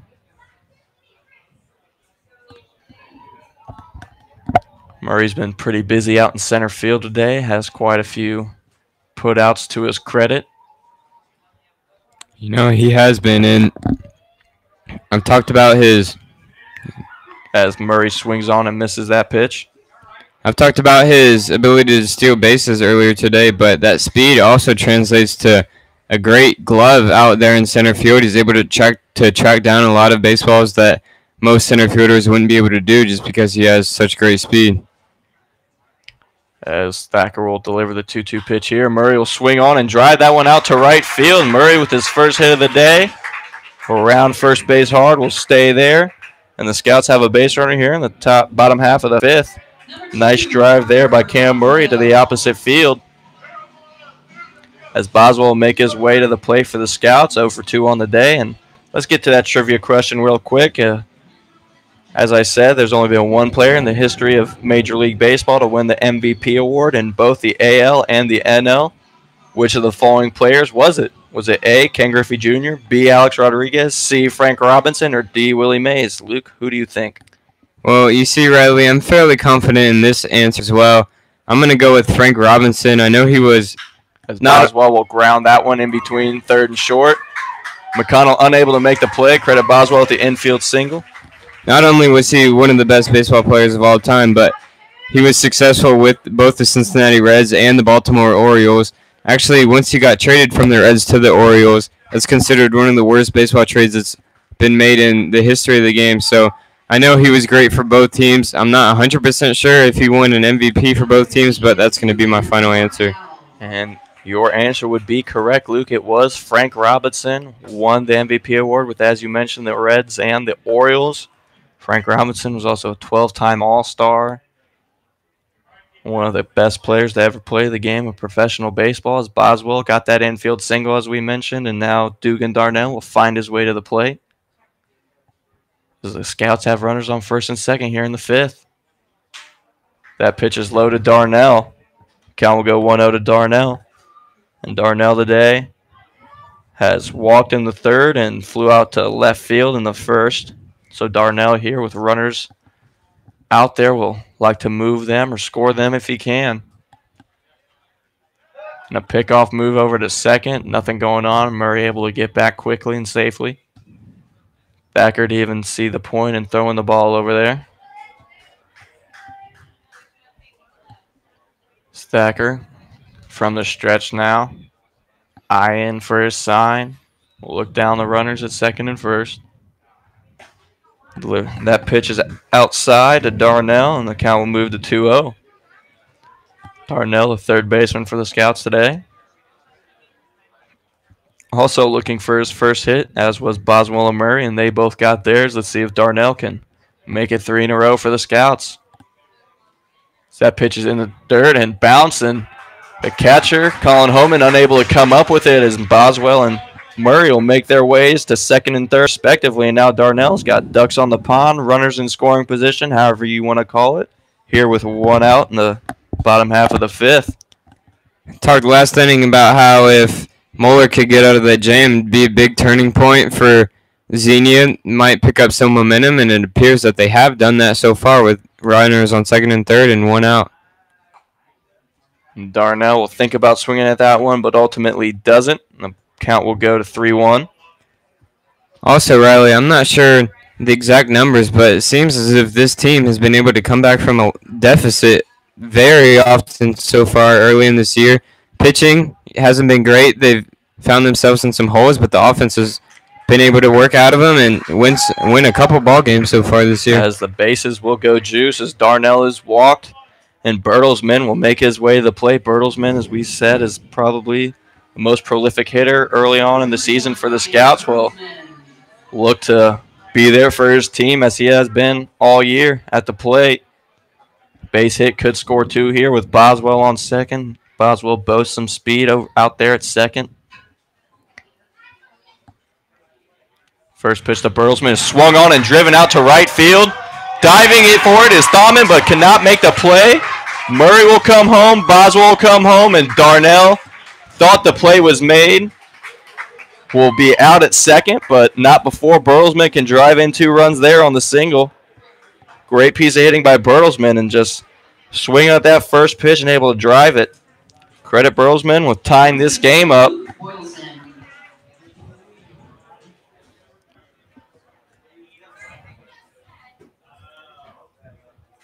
Two outs now for the Scouts as Boylston comes up to the plate. Boylston 1 for 2 on the day.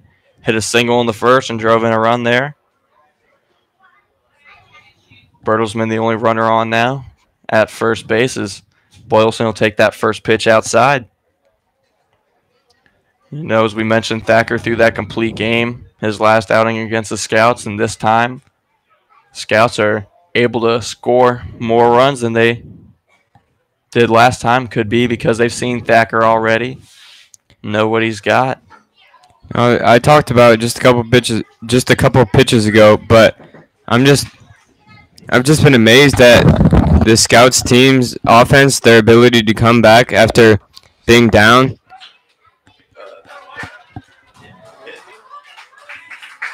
As Boylston will hit a shot here to the shortstop, but McConnell cannot make the play, so a single for Boylston here. And the Scouts aren't quite done yet. Bertelsmann will move to second there. Number 24, Felix King. So now Felix King will make his way to the plate. Felix King also drove in a run in the first inning. And has a chance to do that again here. Bertelsmann has shown his wheels over there. Out there at second. King will take a first pitch strike. 0-1 here to Felix King as the Scouts looking to retake the lead.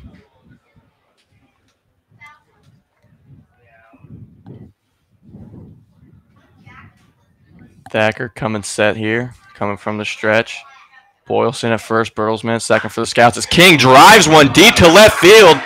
This one could be out of here, folks, and it is Felix King with a 3-run home run here in the bottom half of the 5th. What a shot there by Felix King. The Scouts will go up 7-4.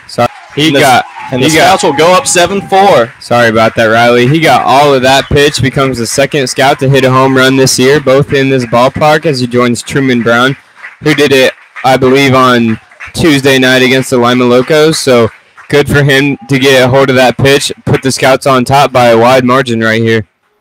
And Felix King got all of that one immediately. The left fielder, Chris Hamilton, we saw his numbers, and he was sprinting back there, but there's nobody going to be able to catch that one. As Jarrett Lindsay makes his way to the plate here with 2 down.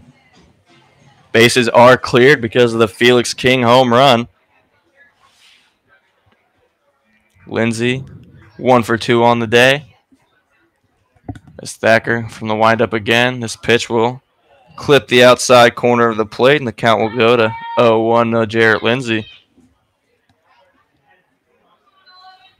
And that's got to be the farthest hit ball the Scouts have hit. As King gets hit in the helmet there. Lindsay seems to be okay. Did get hit in the helmet. Oh, I believe it actually hit his bat. My mistake. I just heard the click. I figured it was his helmet, but it looks like it hit his bat as his bat was still above his head there.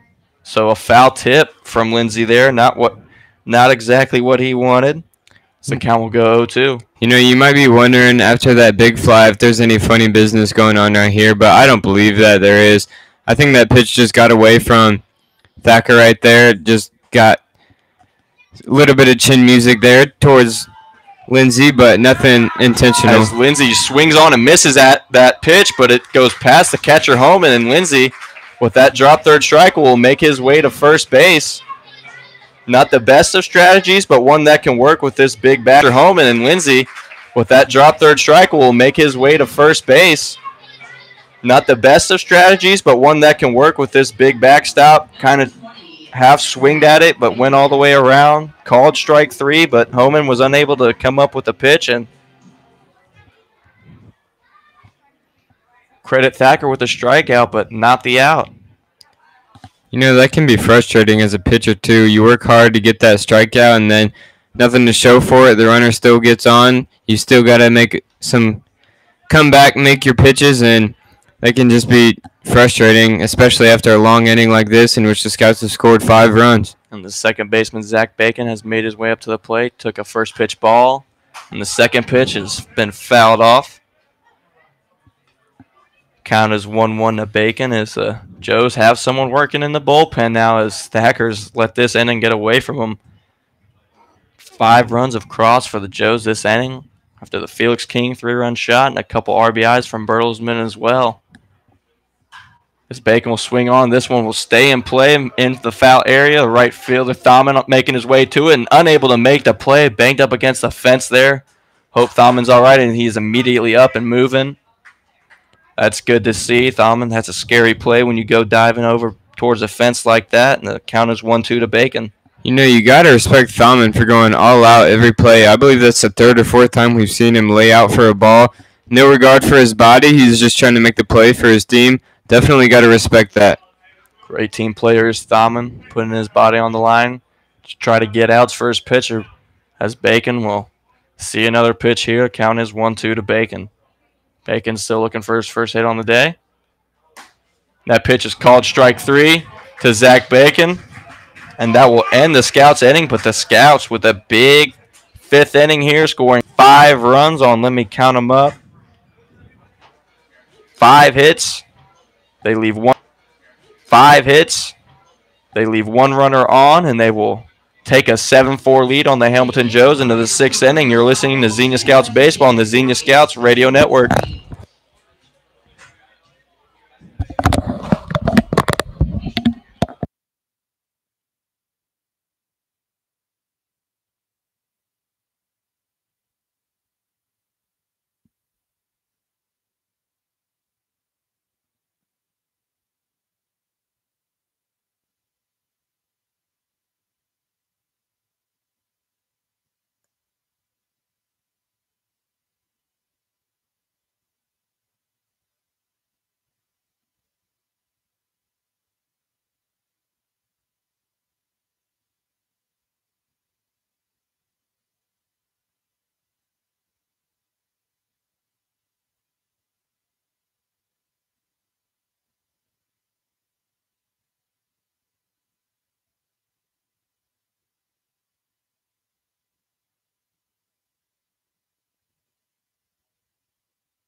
We're back here, the top half of the 6th for you as Jared Kaufman makes his way to the plate for the Joes, and the Joes find themselves down 7-4 here against the Scouts as Kaufman will lay down a bunt, but this bunt will go foul.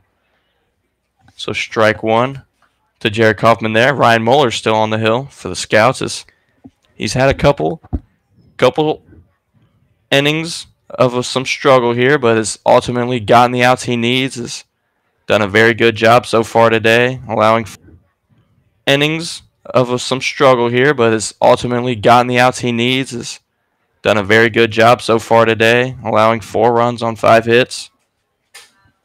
You know, I talked last inning about how if Mueller would have been able to get out of that jam, it could have been a big momentum swing, and it ended up being just that. He got out of the jam. Scouts score 5 runs in the bottom of the inning, I should say. And so now, with the Scouts having all of that momentum, Mueller will look to ride that momentum and keep pitching well here. As Moeller, the 0-2 pitch for Moeller to Jared Kaufman hits Kaufman, and Kaufman will find himself aboard after being down 0-2 in that account. And center fielder Trey Compton will make his way to the plate, and Compton is 2 for 2 on the day.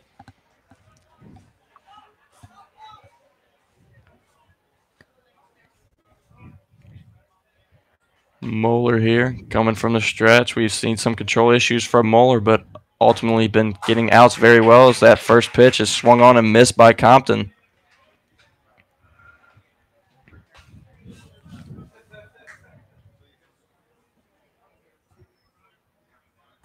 Moeller coming set here to Compton, the 0-1 pitch, and he throws over to first. Nothing going on there. Moeller knows that Kaufman stole a base in the 3rd inning and doesn't want him to do it again. As Kaufman will get a big lead over there at first. Even with the lefty Moeller, as Kaufman goes. Lindsey with the throw down, and Kaufman in there easily again. Stolen base for Kaufman. The pitch, I believe, was a ball to Compton.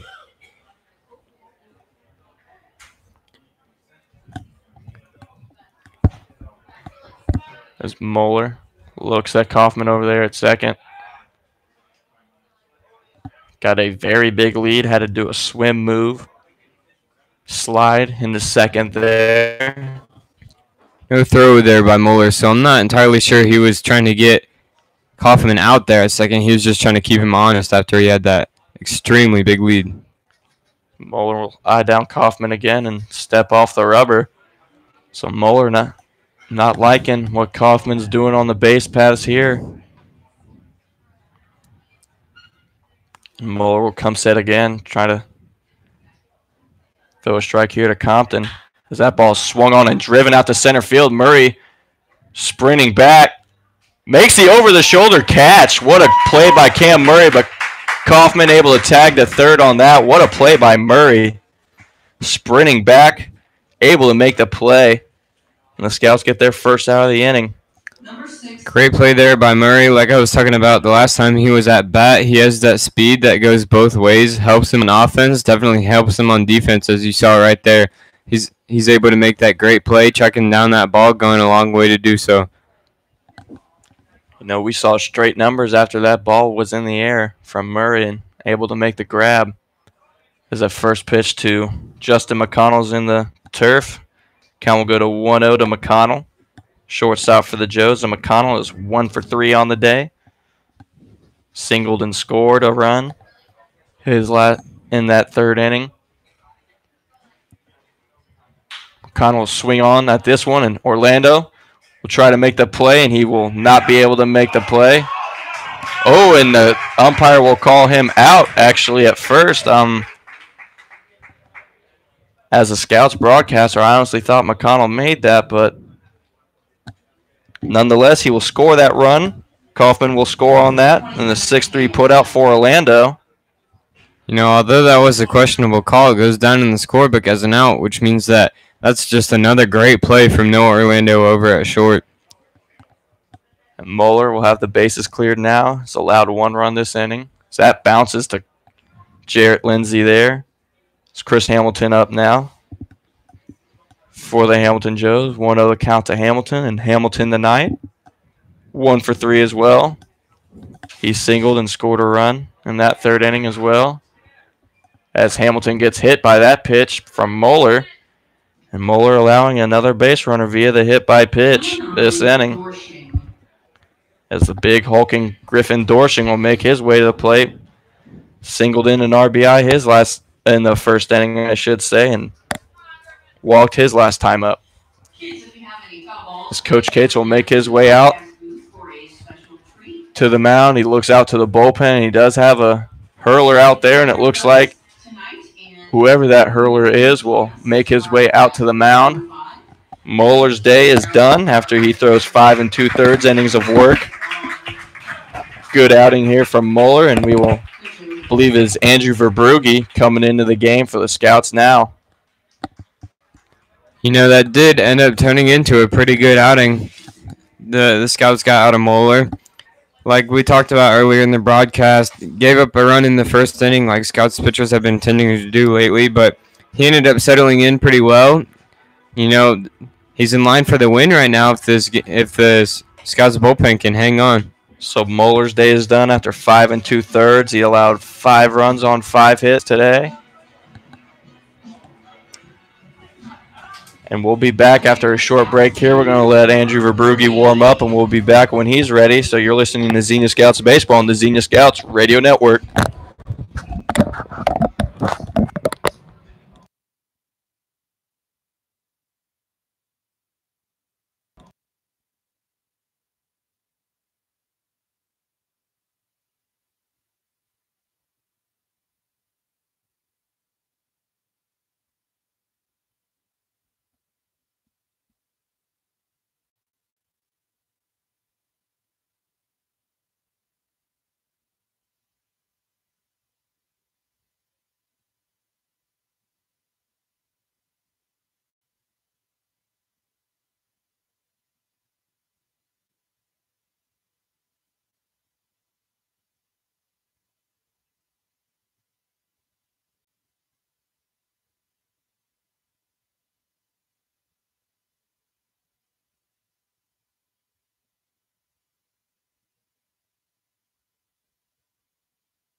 We're back here with some Xenia Scouts baseball action here in Xenia, Ohio.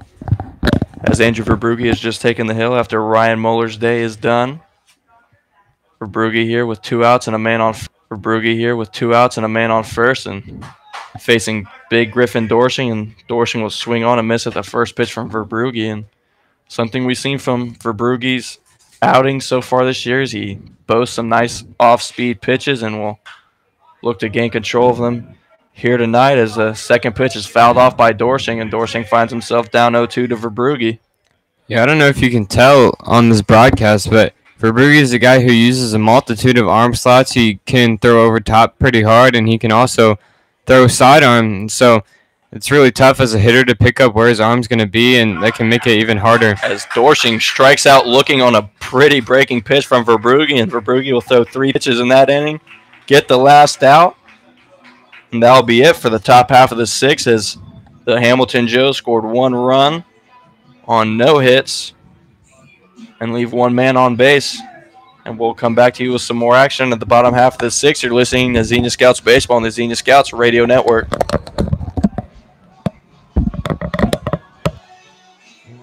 No hits, no errors.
I'm guessing they're changing pitchers because they haven't had one out there yet.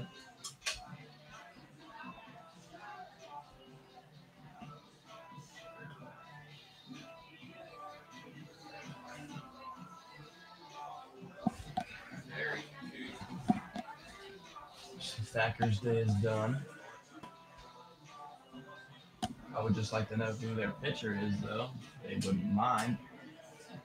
I don't know. Is he like changing out there? Yeah, I see him. I don't know what's.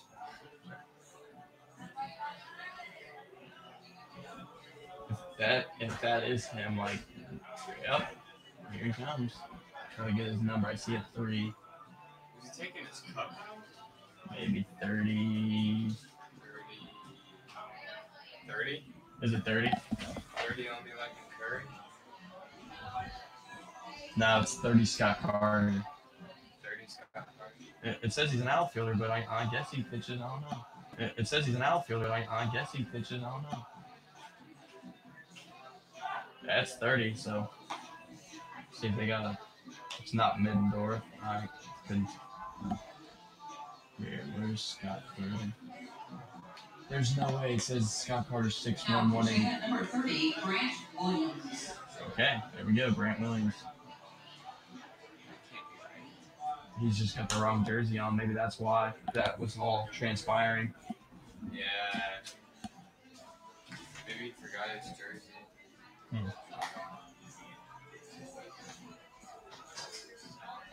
It's got, I mean, Grant Williams, 6'4", 240. That looks like a guy who's 6'4", 240. Yeah.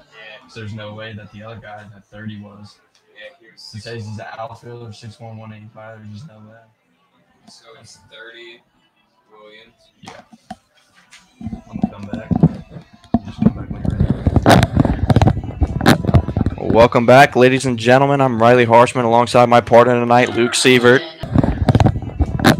Welcome back, ladies and gentlemen. I'm Riley Harshman alongside my partner tonight, Luke Sievert. And we have a pitching change for the Hamilton Joes as Donovan Thacker's day is done after 5 innings of work. Grant Williams will take his place. Grant Williams, 6'4", 240 right-handed pitcher from Middle Tennessee State University and also hails from Hendersonville, Tennessee. And Noah Orlando will start things off for the 6th for the Scouts as he lays down a bunt down the third base line, and Orlando will get there safely on the infield bunt single. Third baseman Chandler Miller didn't want anything to do with that play as Orlando will be the first base runner of the inning for the Scouts. Scouts starting off strong here as Cam Murray makes his way to the plate, and Murray singled in his last at-bat. That right there is something you do when your team is full of athletes. Noah Orlando, one of the more athletic guys on this team. He knows he can run, he knows he can bunt, and he does both those things right there. Reaches first with a single to lead off the inning. As you mentioned earlier, he's walking gingerly a little bit on his ankle, but seems to be okay now. As Williams throws over to Dorshing at first, but nothing going there as Orlando makes his way safely back to first, and Murray will try to eye his first pitch here against Grant Williams. Williams fires this one. CNI single between shortstop and third, and Murray will find himself on base. Orlando moving to second, and Murray there with a single. Number 2, Carter Boswell. And Carter Boswell will make his way to the plate, who also singled in that last inning. Big 5 runs, 5th inning for the Scouts. And they're looking to add on some more here as the Joes did make up 1 run last inning. If you're just joining us, Ryan Muller's day is done on the hill for the Scouts as he went through 5 2/3 inning of work. But up here is Carter Boswell, the right fielder, looking to keep this early run going. And runners on first and second, no outs. It's a common bunting as Carter Boswell lays down a bunt. As I said, is a common bunt at bat. And that ball is foul. It barely dribbles foul. Boswell with a very, very pretty bunt there, but the Joes camping around the ball, hoping it rolled out to foul play, and it eventually did. Boswell had run all the way through first base before the ball went foul even. It's a great bunt right there. Just unlucky, you know.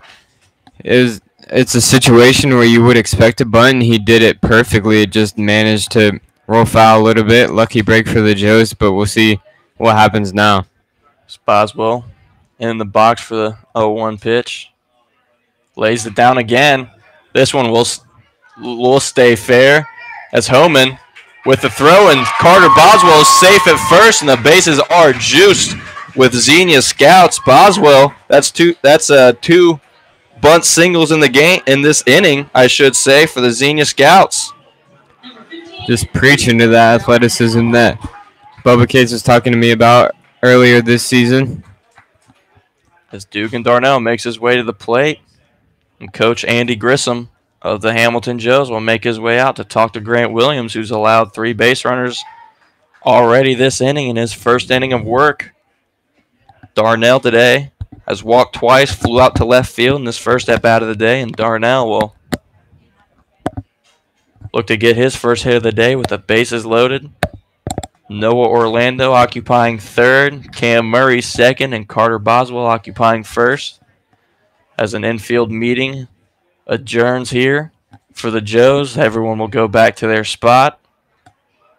You know, I think I mentioned earlier in this broadcast that Bubba Cates told me that they don't have much power, the Scouts team, but they use their best weapon. And funny thing is, a team that doesn't have much power, 3-run home run, big fly off of Felix King's bat last inning. So I feel like although they might not be an extremely powerful team, they definitely have some guys who can hit the ball pretty hard. As Darnell will take that first pitch low and for a ball. Darnell finds himself ahead of Grant Williams here. Darnell goes to Adrian College for a school ball. Bats in the left-handed batter's box, but throws right-handed. Darnell will pop this one up in the infield, and Justin McConnell camping under it. Didn't have to move an inch, it seems, as that will be the first out of the inning for the Scouts. Bases are still loaded. Credit a fly out to the shortstop there, as Bertelsmann will make his way up again, as he's already got 2 hits on the day. Darnell disappointed in himself after that one. Runners on second and third, scoring position, and he hits a pop-up into the infield, you know.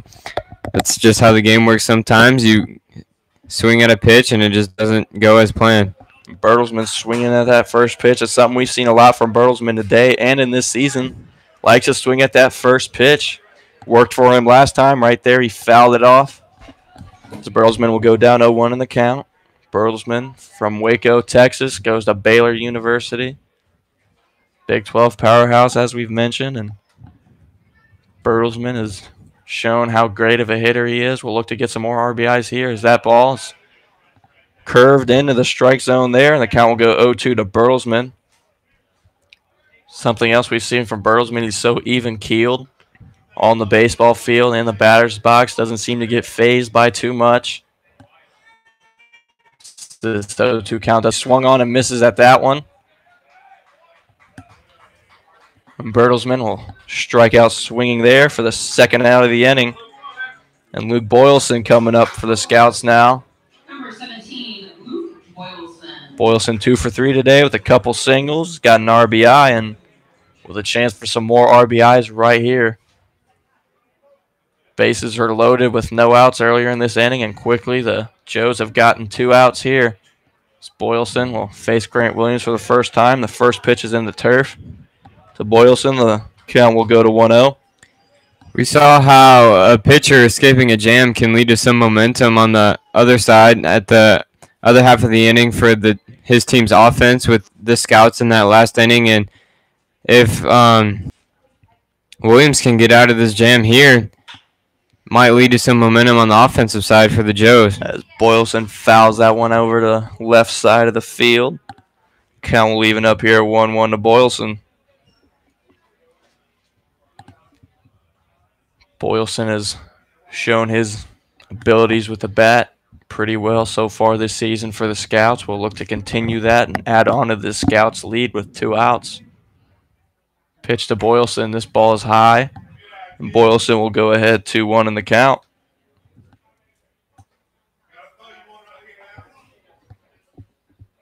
Luke just shows us very solid frame as he's 6 foot 220.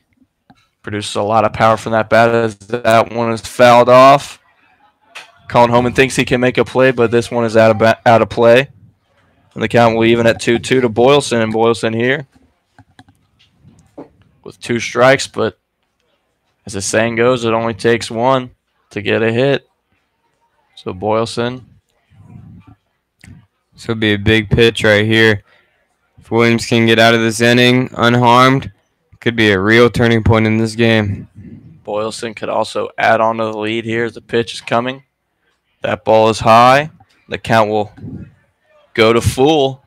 So big pitch here for Grant Williams and Luke Boylston. Williams starting out this inning with bases loaded, no outs, could find himself out of this jam, and Boylston could look to keep the offensive power that the Scouts have showed today going as the runners go. Boylston sends one out to left field, and it is caught by the left fielder, Chris Hamilton, and the Joes get out of the jam there.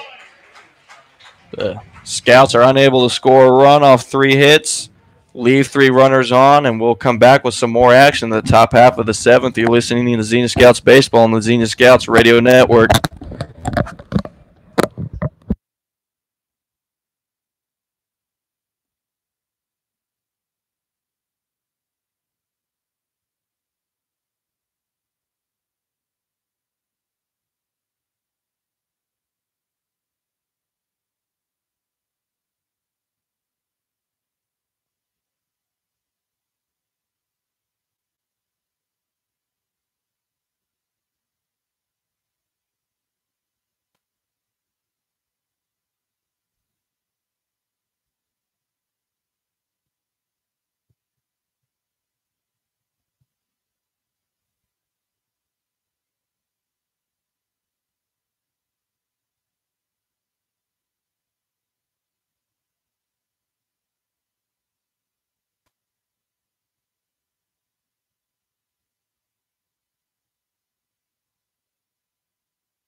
Welcome back to Grady's Field here at Xenia, Ohio for the top half of the 7th between the Hamilton Joes and the Xenia Scouts. The Scouts find themselves ahead of the Joes here 7-5 here in the top half of the 7th as Addison Coffey, the designated hitter for the Joes, makes his way to the plate. Coffey today is 0 for 2, got hit by a pitch in his last at-bat. Andrew Verbrugge will look to continue some work here. Started by Ryan Muller is Verbrugge. First pitch is in the dirt for ball number 1. Verbrugge took over in that last inning after Muller went 5 2/3. Verbrugge faced 1 batter and struck him out on 3 pitches as you see Verbrugge's submarine style there in first strike.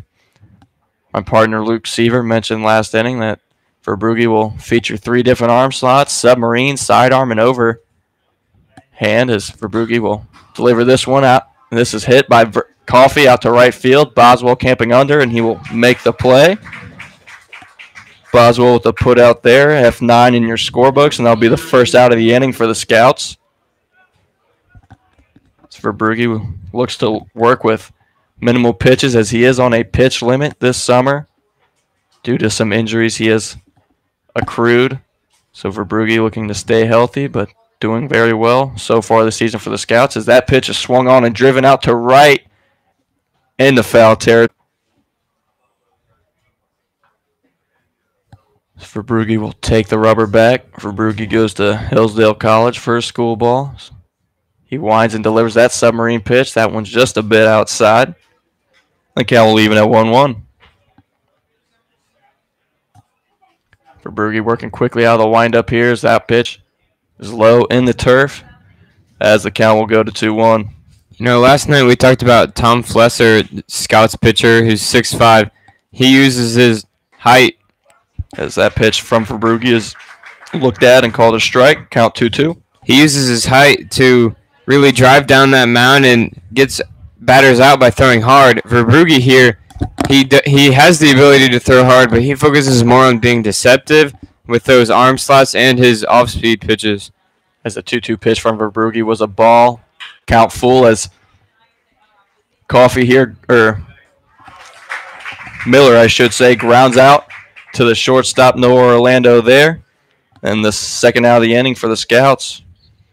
There you can really see how good Noah Orlando's hands are. He told me last night that his whole life he's been a pretty good fielder, and he was just born with quick hands, the ability to field ground balls well, get his hands to where they need to be. So that can be attributed to his defensive success. As the first pitch to Colin Homan from Verbrugge is swung on and missed. Colin Homan tonight is 0 for 2 as well. Struck out his last time up. And Verbrugge looking for a quick 1-2-3 inning from the Scouts. So he goes submarine here. That ball's a little low, a little outside, and the count will even at 1-1. Verbrugge, like many Scouts pitchers, when they're in the windup, nobody on, works quick, and here's the next pitch.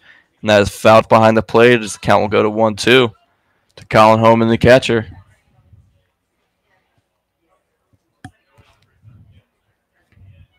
And the Scouts, as we said, lost twice to the Joes already this year. Not looking to make it 3 as Verbrugge delivers that pitch. That pitch is hit to the third baseman, Darnell, and Darnell will rocket it over to first base for the 5-3 putout, and Verbrugge sets down the Joes in order, allowing no runners on no hits, no runs, and we'll come back at the bottom half of the 7th with some more action. You're listening to Xenia Scouts Baseball on the Xenia Scouts Radio Network.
Welcome back to Grady's Field here in Xenia, Ohio, bringing you some more action here in the bottom half of the 7th as the Scouts find themselves ahead of the Hamilton Joes here, 7-5, as Felix King makes his way to the right-handed batter's box.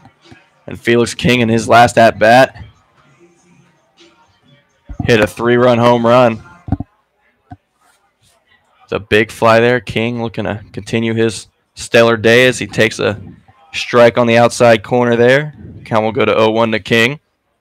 Yeah, he really has been having a stellar day. He's got those 2 hits, those 4 RBIs. It's a big night for him. King will check swing at that, and the first base said he held his swing, so the count will go to 1-1 to Felix King. You know, Felix King, King Felix, not to be confused with the Mariners' ace. Grant Williams, the pitch to King. That one is outside for a ball. Count will go to 2-1. Felix King goes to the Masters College for his school ball.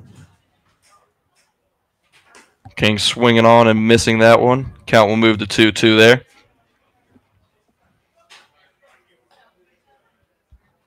King 2 for 3 on the day, as we mentioned, 4 RBIs. Will look to continue his day here. It's a pitch from Williams.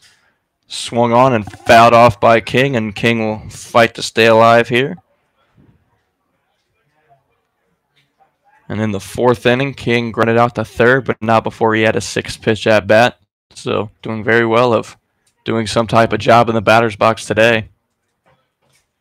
As Grant Williams will work here, and King will swung on and miss at that one.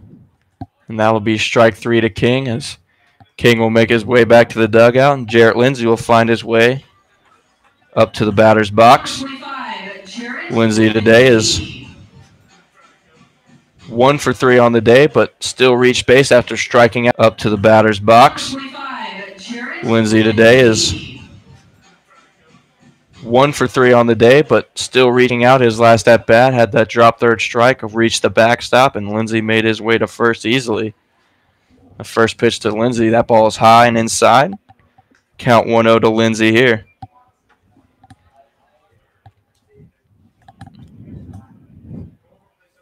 Grant Williams pitch to Lindsay. Lindsay lines that one down the left field foul area. Count will even at 1-1. Lindsay will look to straighten that ball out. That just flew right off his bat in the foul territory. Williams working quick here. That pitch is way outside of Lindsay, and Lindsay will boast a 2-1 count here.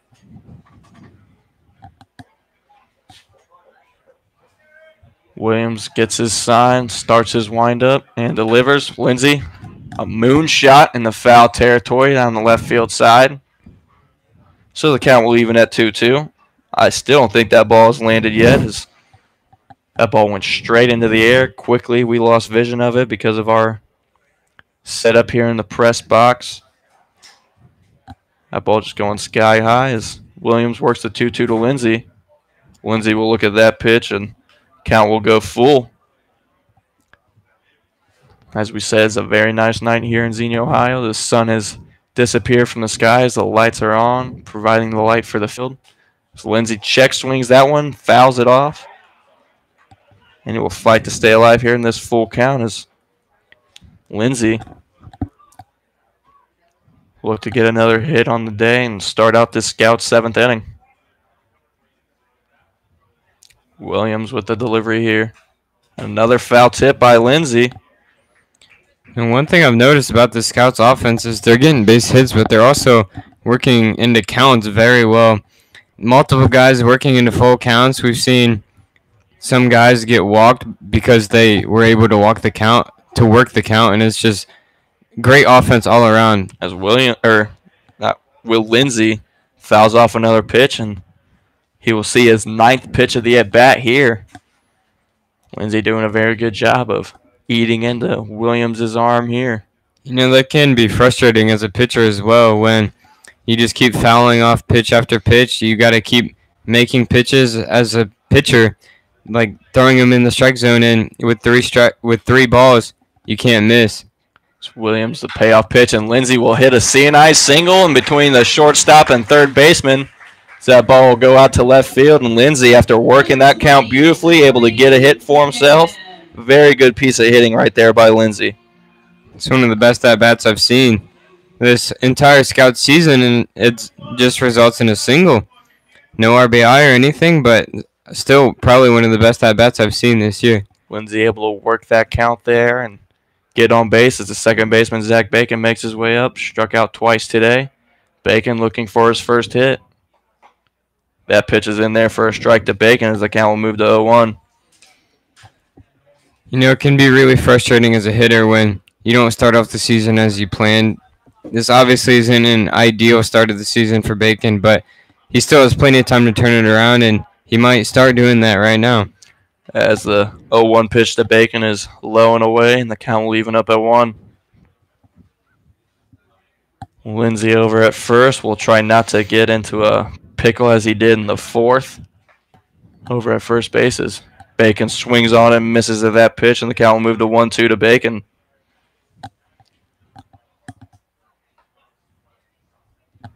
Bacon, as we mentioned, goes to Glenville State College, and his teammate, Carter Boswell, is batting second and playing in right field today. So they both go to the West Virginia College. And that pitch is in the dirt to Bacon, and Lindsay goes on the pitch, and Lindsay is thrown out at second. Got a late jump on the pitch, and Colin Homan able to throw out Lindsay at second. Catcher on catcher crime right there. That'll be the second out of the inning for the Scouts, and now with Bacon with a 2-2 count, in danger of ending the inning here. You know, I've talked a lot about Bubba Cates' love for the athleticism of this team. And he also mentioned to me last night that he doesn't mind when runners get thrown out trying to be aggressive and take an extra base. So although Lindsey got thrown out right there, his manager won't be unhappy with him. The full count pitch to Bacon as Bacon drives out his first hit of the season. Bacon with a shot out there to right field. Gets his first hit of the day and season, as I mentioned, and Bacon will find himself aboard here. Great piece of hitting into the opposite field. Scouts dugout down there knows that's his first hit of the year as they're cheering for him more than they typically would after a base hit. Good to see that from Bacon. Bacon has been working very hard to get that first hit. Very good second baseman for this Scouts team. We see him in the cage. We see him very hard to get that first. Very good second B. We know he can hit the ball and finally able to get one out there to right field as Orlando makes his way to the plate. And Bacon thought about running there, but gets back to the bag after the throw from Homan. And Orlando took that pitch for a ball, so count 1-0 to Orlando. And Orlando has a bunt single in his last appearance, as Orlando will try to get his second hit of the day and start a 2-out rally for the Scouts as Orlando drives this one to center. Compton under it. Compton making the grab out there in center, and that will end this half of the seventh for the Scouts. Scouts get a couple hits that inning, but no runs. Leave one man on base, and we'll bring you some more action here in the top half of the eighth. You're listening to Xenia Scouts Baseball on the Xenia Scouts Radio Network.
Welcome back to Xenia, Ohio, ladies and gentlemen, here at Grady's Field at Athletes in Action Sports Complex. As the Scouts have a 7-5 lead over the Hamilton Joes here. Andrew Verbrugi's still on the mound, and Verbrugi's faced 4 batters and gotten 4 outs. We'll look to continue his solid work here in the 8th inning against Tyler Thaumann, the right fielder, who is 0 for 3 on the day. First pitch of Thaumann is a ball outside.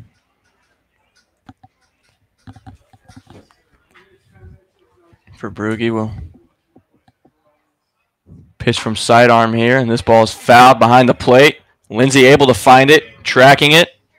Makes the grab here behind the plate right next to the backstop, and that's the first out of the inning for the Scouts. Good job by Lindsey, able to find that ball. Verbrugi pointed at him, told him where it was. Lindsey was able to find it, track it, and grab it. You know, you think catching a pop-up is probably one of the easier things to do in the game of baseball, but from a catcher's perspective, they have to get up, find the ball, throw their mask away, and still be able to catch the ball. It's not an easy thing to do at all. Jarrett Lindsey does a great job of doing it right there. So Kaufman will make his way to the plate. Kaufman today 0 for 1 with a couple of walks, and he'll foul that first pitch from Verbrugi down the left field line. So strike one to Jared Kaufman. And Verbrugi definitely doesn't want Kaufman to get on base because we've seen Kaufman steal 2 bases today and score twice for these Hamilton Joes, even though he's unable to get a hit. Verbrugi waits Kaufman to get in that batter's box, starts his windup, and delivers. That pitch goes right back to Verbrugi. Oh, and hits the second base bag, so Bacon unable to make a play on it after it hit the bag. As Kaufman will find his first hit of the game. Goes right under Verbrugi's glove and hits second base on that. So Kaufman will be on first after the first out of the inning. That's one of the more bizarre things we've seen tonight with the ball hitting the bag. But you got to think with Kaufman's speed, no matter what would have happened on there, probably would have been a base hit. As for Brugge, will have his first base runner of the day and will go from the stretch. As that pitch to center fielder Trey Compton is called a strike. Compton today is 2 for 3.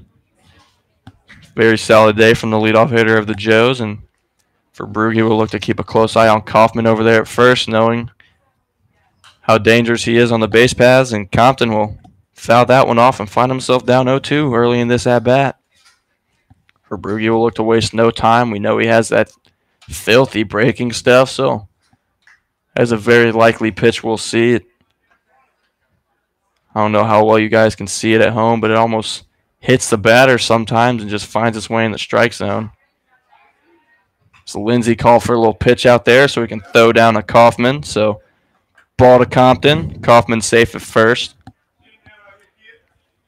Not a bad thought there by Lindsey at all, making sure he keeps that runner honest.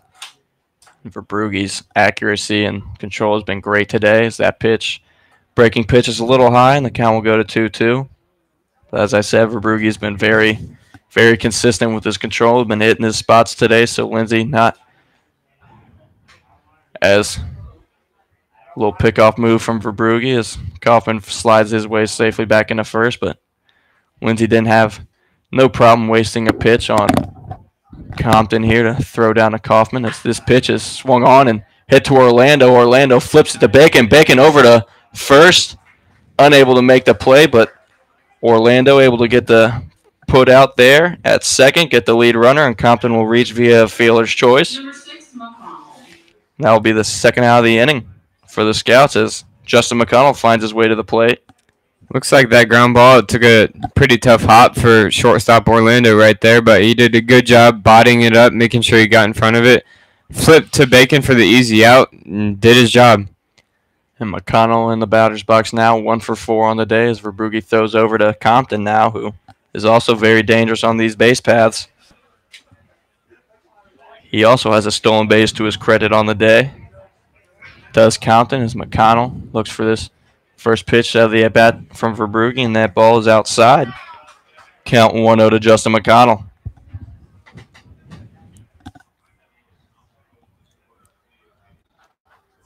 Verbrugge, very impressive in this outing as he another pickoff move, and this one is past Felix King, the first baseman, as Compton will make his way to second safely. Will round the base, find where the ball is as King has it. Orlando talking to his hurler. Lindsey coming out to talk to Verbrugge as well. I'm sure they all saying the same thing. Just worry about these batters because he's been setting them down with no issues so far today. So air by Verbrugge there.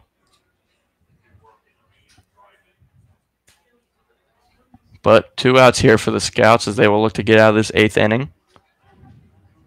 But a runner at second now, so a base hit could score Compton from second. Which is exactly what's on McConnell's mind. That'll inch them closer to tying the Scouts. For Verbrugge eyes Compton, and this one is grounded to Orlando, and Orlando will make the play to first. 6-3 put out there. Another play from Orlando, and that is the 3rd out of the inning, ladies and gentlemen. And the Joes are unable to score a run there on one hit. Leave one guy on base, and we'll bring you some more action at the bottom half of the 8th here. You're listening to Xenia Scouts Baseball on the Xenia Scouts Radio Network.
Welcome back to Xenia, Ohio for the bottom half of the 8th as Cam Murray will lead things off for the Scouts here in this inning.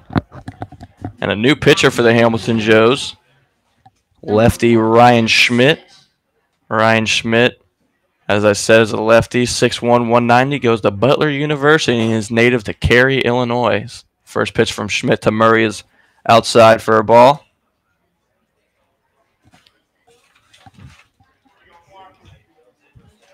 Murray today, 2 for 3. As he airs this one out to foul territory in right field. Oh, this is a home run by Cam Murray. Cam Murray showing his opposite field power. Little Oppo Taco action, and Cam Murray with a solo shot to start out this 8th. I thought that ball was fading the foul territory, and I stand corrected as Murray touches home plate. Second homer of the game for the Scouts. You know, like I mentioned earlier, we're one day removed from Bubba Cates telling me that this is a team that doesn't have that much power, and now they've come out here and hit 2 home runs, so Bubba Cates might be rethinking his words right there. As Schmidt's first pitch, or second pitch, I should say, of the game is taken deep by Cam Murray as Carter Boswell makes his way to the plate, and Boswell's got 2 hits in his last 2 plate appearances. Will look to make it 3 for 3 here. As that ball's up high. I don't mean to say Carter Boswell will be 3 for 3 on the day. He is 2 for 4 on the day. As he takes that 1-0 count here in the 8th inning. Scouts now up 8-5 here on the Hamilton Joes. Schmidt delivers this pitch to Carter, and that pitch is outside. Boswell will find himself ahead 2-0.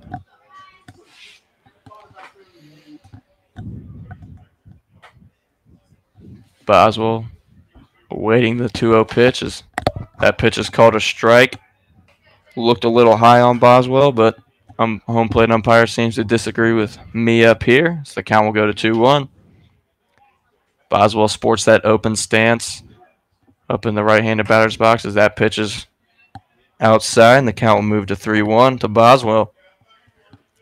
As another rally inning might be in the works for the Scouts after that Cam Murray solo shot to right field. Now Boswell could find himself on here. And Schmidt's delivery. Boswell swung on and missed it, that one. Count will go to full. To Boswell and my partner Luke here. Mentioned earlier, a lot of Scouts working into full counts, and Boswell does that here.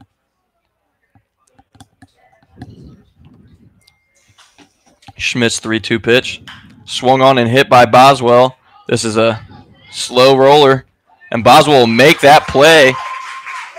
Boswell safe there at first. Credit him with that infield single. That ball looked like it was a line drive and just died in the turf here in the infield, and McConnell was unable to make the play on it, and Boswell's got 3 straight singles here.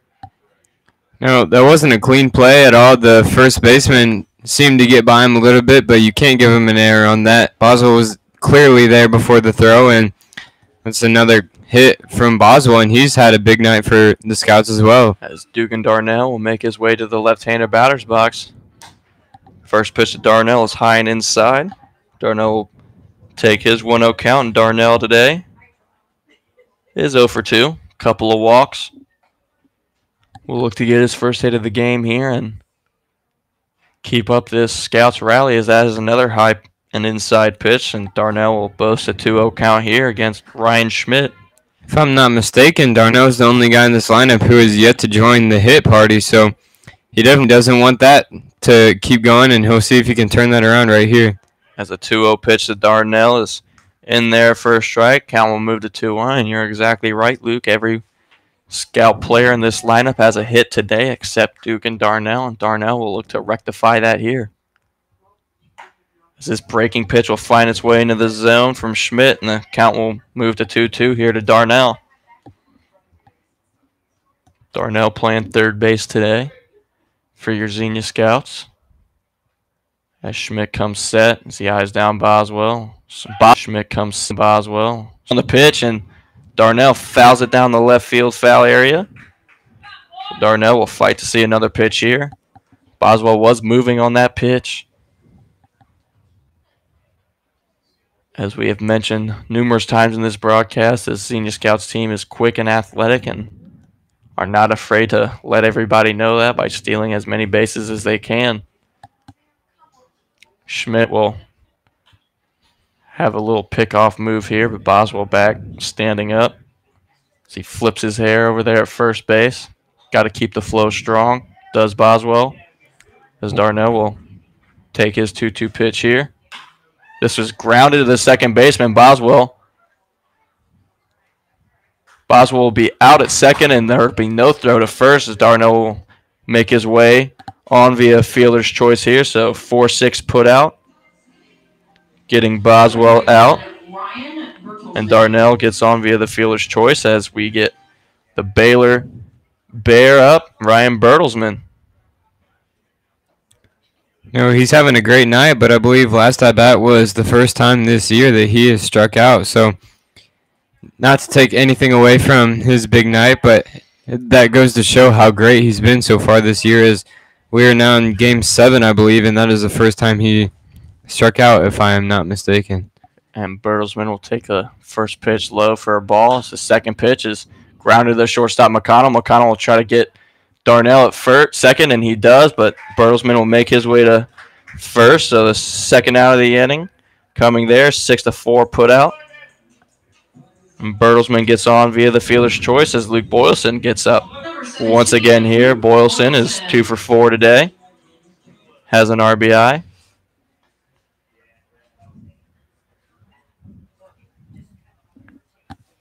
Boylston, University of Dallas, also hails from Texas.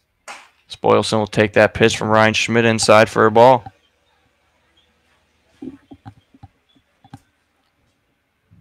Bertelsmann is very quick over there at first base, so be looking for him to possibly steal here as well. Boylston swung on and misses at that one. Count will go to 1-1.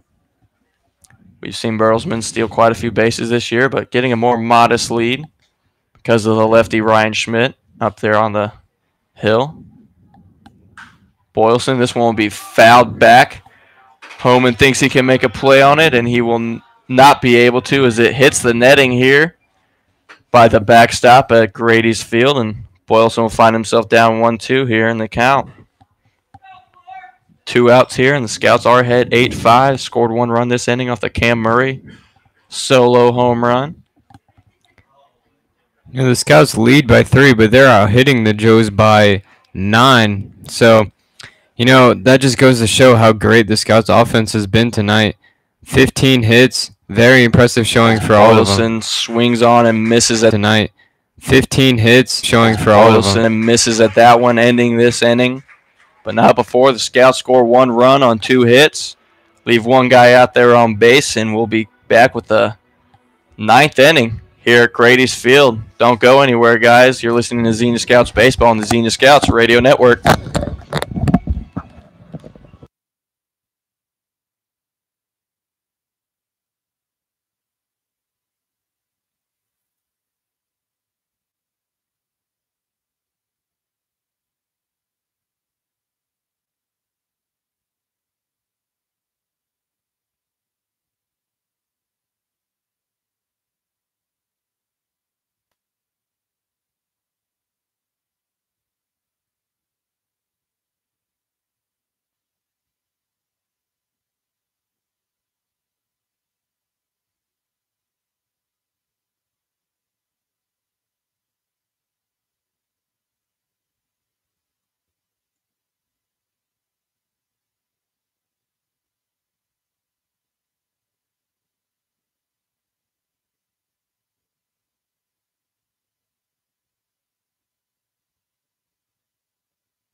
Welcome back, Xenia Scouts faithful, as we are here still at Grady's Field in the top half of the 9th as the Scouts are ahead of the Hamilton Joes here 8-5.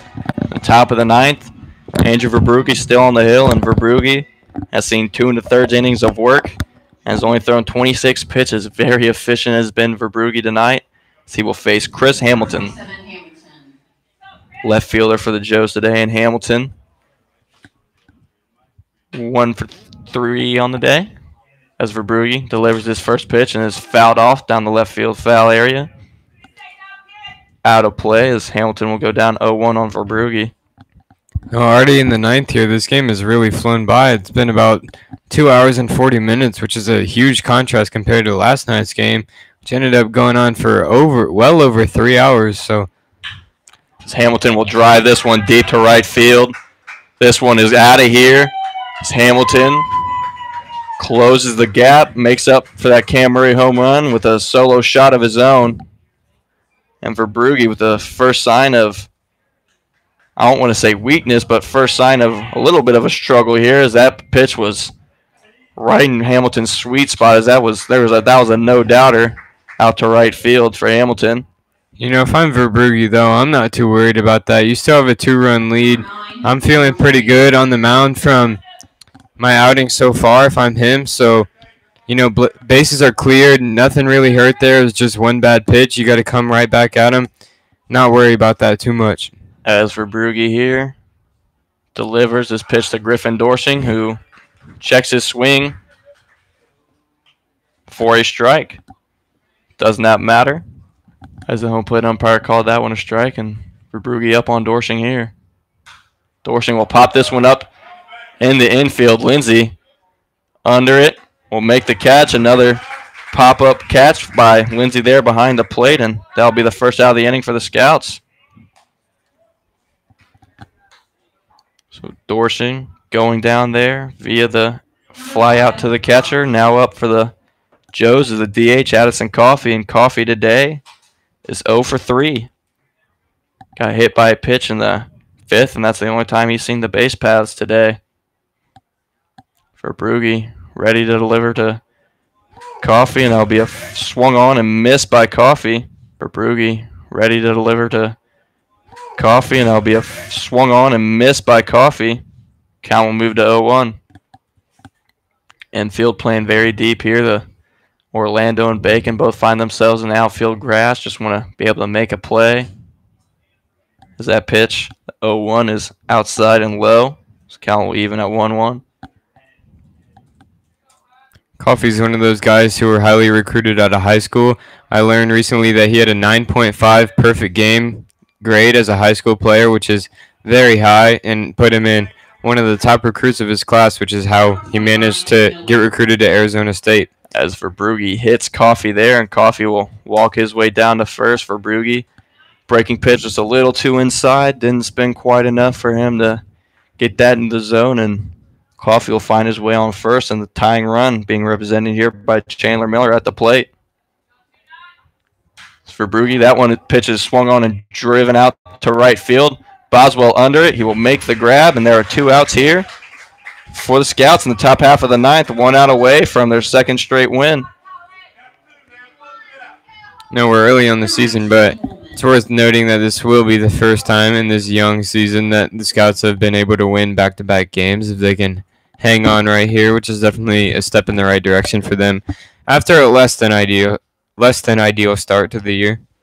And up for the Joes here is Colin Homan, who is 0 for 3 on the night. Coffey's still over there at first after he got hit by a pitch. Verbrugge only thrown 8 pitches this inning, which brings his total for the game up to 34. This one's grounded to Noah Orlando, who's charging it. Makes the throw over to first, and that will end this game. The Scouts will beat the Joes tonight here 8-6. After 15 hits by the Scouts here with their first back-to-back win of the season. And we'll be back here after a short little break. Again, the Scouts have just beaten the Hamilton Joes 8-6. Credit Ryan Muller with the win, Andrew Verbrugge with the save. And the Scouts here are going to ride a little 2-game win streak, try to beat the Joes again tomorrow and even the season series. Again, we'll be right back for a little post-game show where we'll talk to our player of the game. You're listening to Xenia Scouts Baseball on the Xenia Scouts Radio Network. Here's Xenia Scouts with a win of 8-6. tomorrow afternoon at 4:05 as we take on So what's the game plan? again. Have a safe evening. You want me to go get Felix like as soon as possible, and then I can talk to the kids after? We'll see you here tomorrow at Graysfield.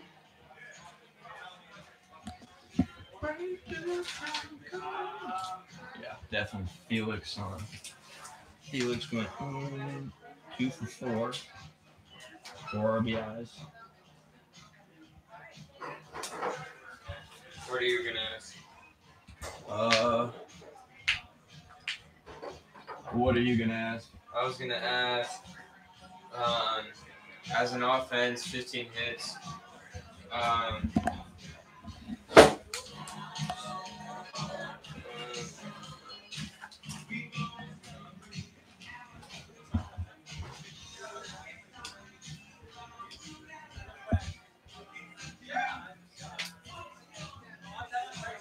gonna say with a big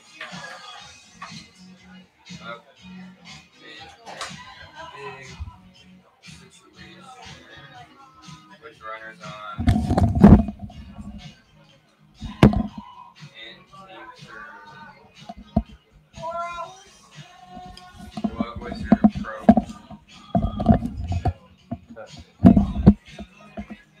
then I'm gonna say offense exploded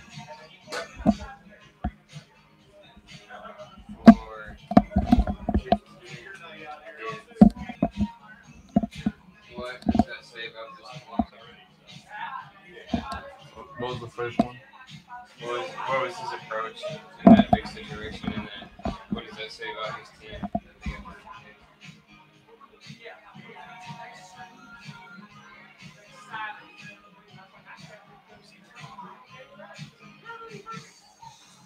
I just texted Dave telling him to send Felix to the press box. So hopefully you don't have to go out there, but we'll try to flag him down too. I'm trying to think what I'm gonna ask him.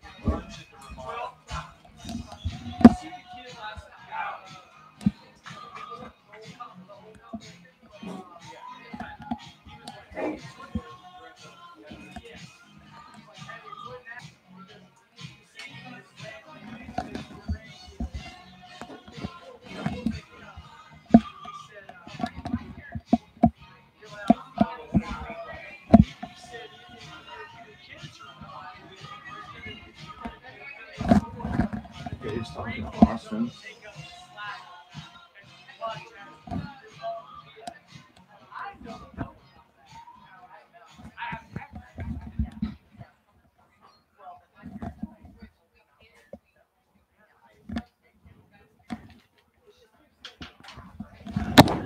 Make my tweet.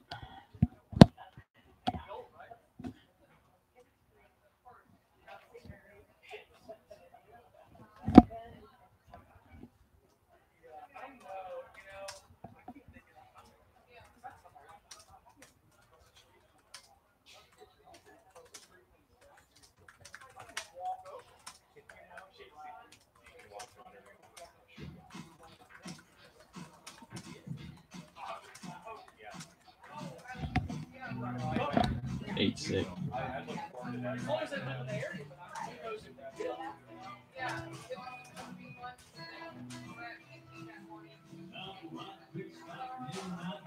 Should I stand out here and see if he walks by? Yeah.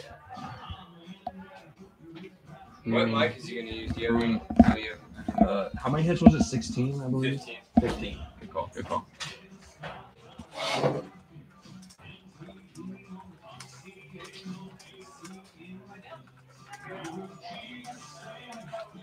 Oh no, I could hear it. Yeah, we heard it sound good.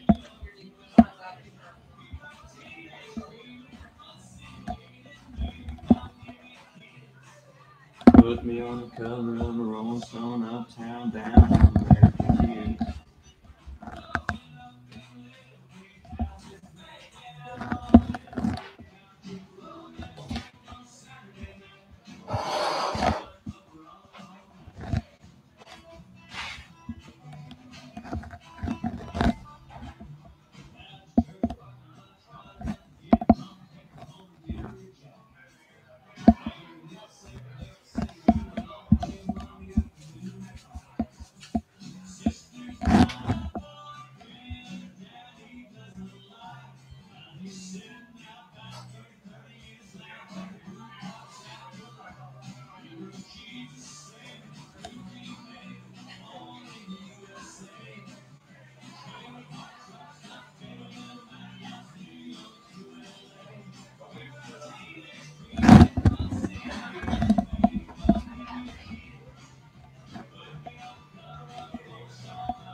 Welcome back, ladies and gentlemen. We're here at Grady's Field here in Xenia, Ohio, and we're joined in the press box by our player of the game tonight, Felix King.